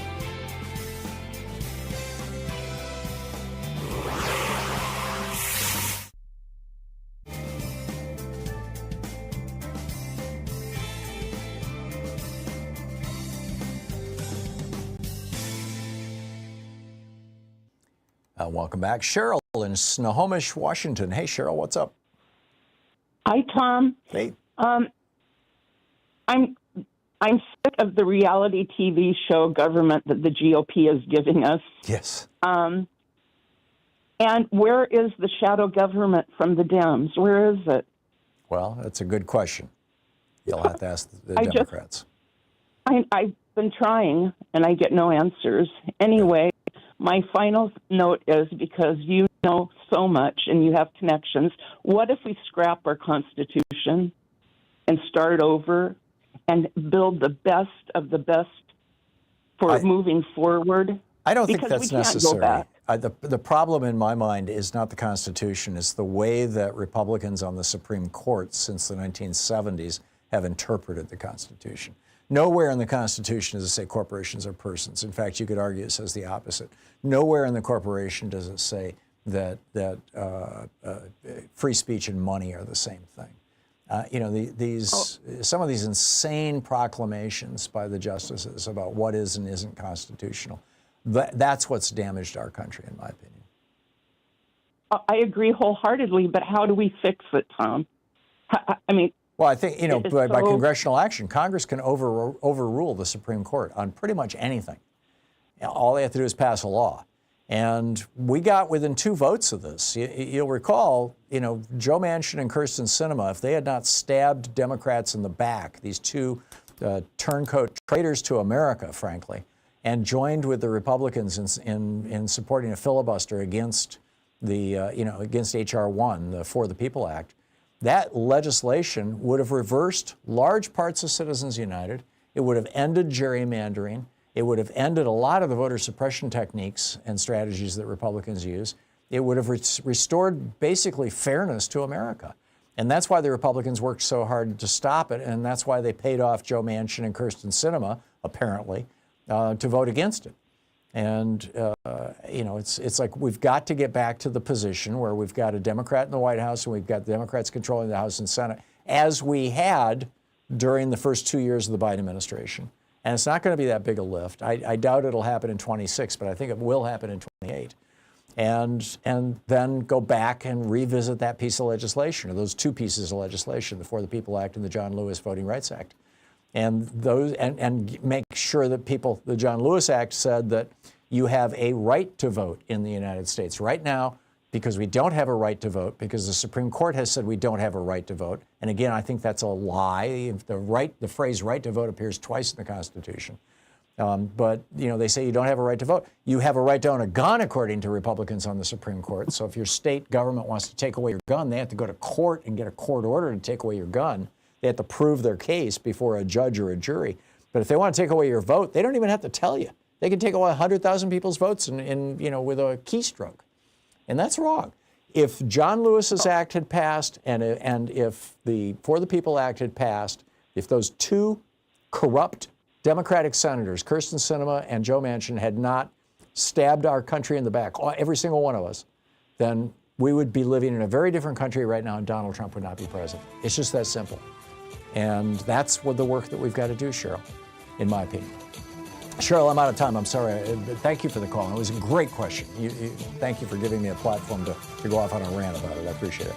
We'll be right back. It's 10 minutes before the hour. Stick around.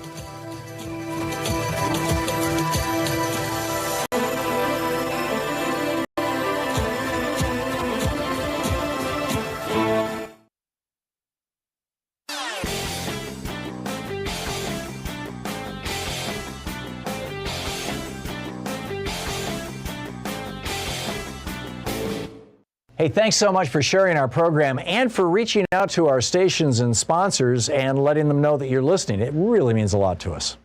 You know, other countries enjoy benefits like free health care in college, modern mass transit, affordable housing, food, and drugs. They also have inexpensive internet and phone service without companies listening and selling their information. Schools that don't need to mention school shooters. Streets and parks filled with pedestrians and children instead of tents and homeless people. We, on the other hand, have the world's largest collection of billionaires. Most Americans probably didn't realize this was the choice they were making back in the election of 1980 when Reagan and Bush promised morning in America. But here we are. We have been just basically sold out to the billionaires by all these years of Republican, Reaganomics. What do we do about it? Well, there's a lot we can do about it, and it starts with getting politically active. There's a great op-ed about this over at HartmannReport.com. It's titled, America Chose Wealth Over Well-Being. Check it out.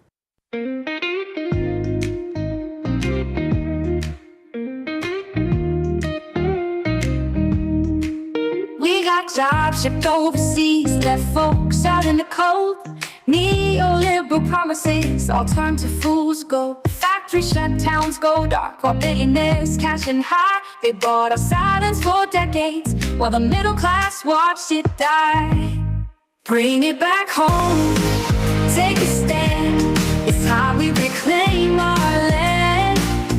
Jobs, unions, and fair pay too. We're fighting to pull through. Bring it back home, make it right. Reclaim the dream, ignite the fight. They say it's all just progress, a free market tale. But those shipping jobs abroad, that's how they make it. Hello?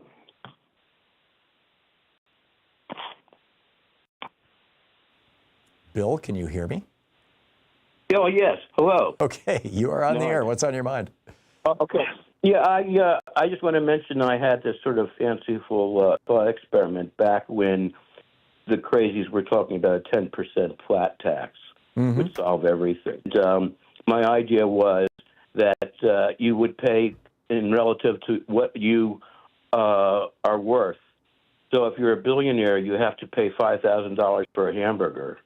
And, if you're, just somebody making $50,000, you'll pay the regular $3 or whatever. You know, in Finland, they do that with traffic tickets. This guy in Finland got something like a $250,000 fine for speeding with his Maserati in Finland because the amount of your ticket that you pay is not a fixed dollar amount or kroner or whatever their currency is. It's a percentage of your net income. I don't think it's a percentage of your wealth. It's a percentage of your income. But so it's like, if you go 10 miles over the speed limit, you pay 1% of your income. You go 20 miles over the speed limit, you pay 2% of your income, whatever, like that. And this guy, it was a big news story for about 2 days. Drudge was all over it. This was maybe 5 years ago. I did a whole thing of it on this program. And then, I think that we talked to a politician from there around that time. But yeah, it's a great idea, Bill. It's a great idea. One other thing is, sure. When I was a kid, we're about the same age. I don't remember the president being spoken about so much. There may be one column in the paper each day or something, but there's 24 hours of Trump is just. Oh, it's killing me. It's killing me too. I think it's exhausting our country. There's this report in Nature today. I got their newsletter. Suggesting that, or not suggesting, they've done the studies now, and they found that 1 year of COVID, basically living in terror, all of us, the just fear that we had of dying, that year aged our brains by an additional half a year. In other words, our brains aged almost half again faster than they normally do during that year. Wow. And I think we're going through the same thing right now. I think that everybody's all stressed out, and it's because Trump just, he has to be in the news every day. That's what he did when he lived in New York. Every single morning, he'd wake up and figure out how he was going to get in the papers that day. And he's been doing that as president. And it's just draining our country. It's exhausting. I don't know if you're a former Republican and conservative. We've talked before, and I always got the impression you were a conservative. You said that before, but no, I was never a conservative or a Republican. Okay. a good Democratic family. Oh, okay. My apologies. But that's okay. I mean, I could be a Republican, but it would be a stretch. Yeah. You know. Yeah. No. It would be, giving up a lot of ideals. Yeah, but no, I get it. Okay. I can play one for you if you want. No, that's okay. I think in a previous call you said something that caused me to think that because I made that note, but I just fixed it. I just took it out. All right. Well, thank you, Bill. Thanks for the call. Sure. Deva on the Muskogee Reservation in Oklahoma. Deva, I only have about 30 seconds left. I'm sorry. Maybe not even that. Sure. They wouldn't allow delegates for Bernie in with Bernie T-shirts. They basically turned the Bernie delegates away from the But that was because of the convention. T-shirts, not because of Bernie, right? Well, no. At the end, it was all Bernie delegates can go in. So there was racism in Oklahoma. Okay. Well, thank you for the information, Dave. I appreciate it, and I'm glad I was able to slip you in under the wire there. Thank you for being with us today. We'll be back tomorrow, same time, same place. In the meantime, don't forget democracy is not a spectator sport. It requires all of us. That includes you. So get out there, get active, tag, you're it. Have a great afternoon. Be good to yourself and the folks around you. Stay safe, and I will catch up with you tomorrow.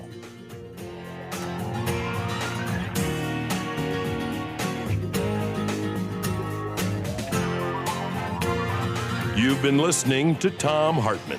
For audio and video archives, visit thomhartmann.com.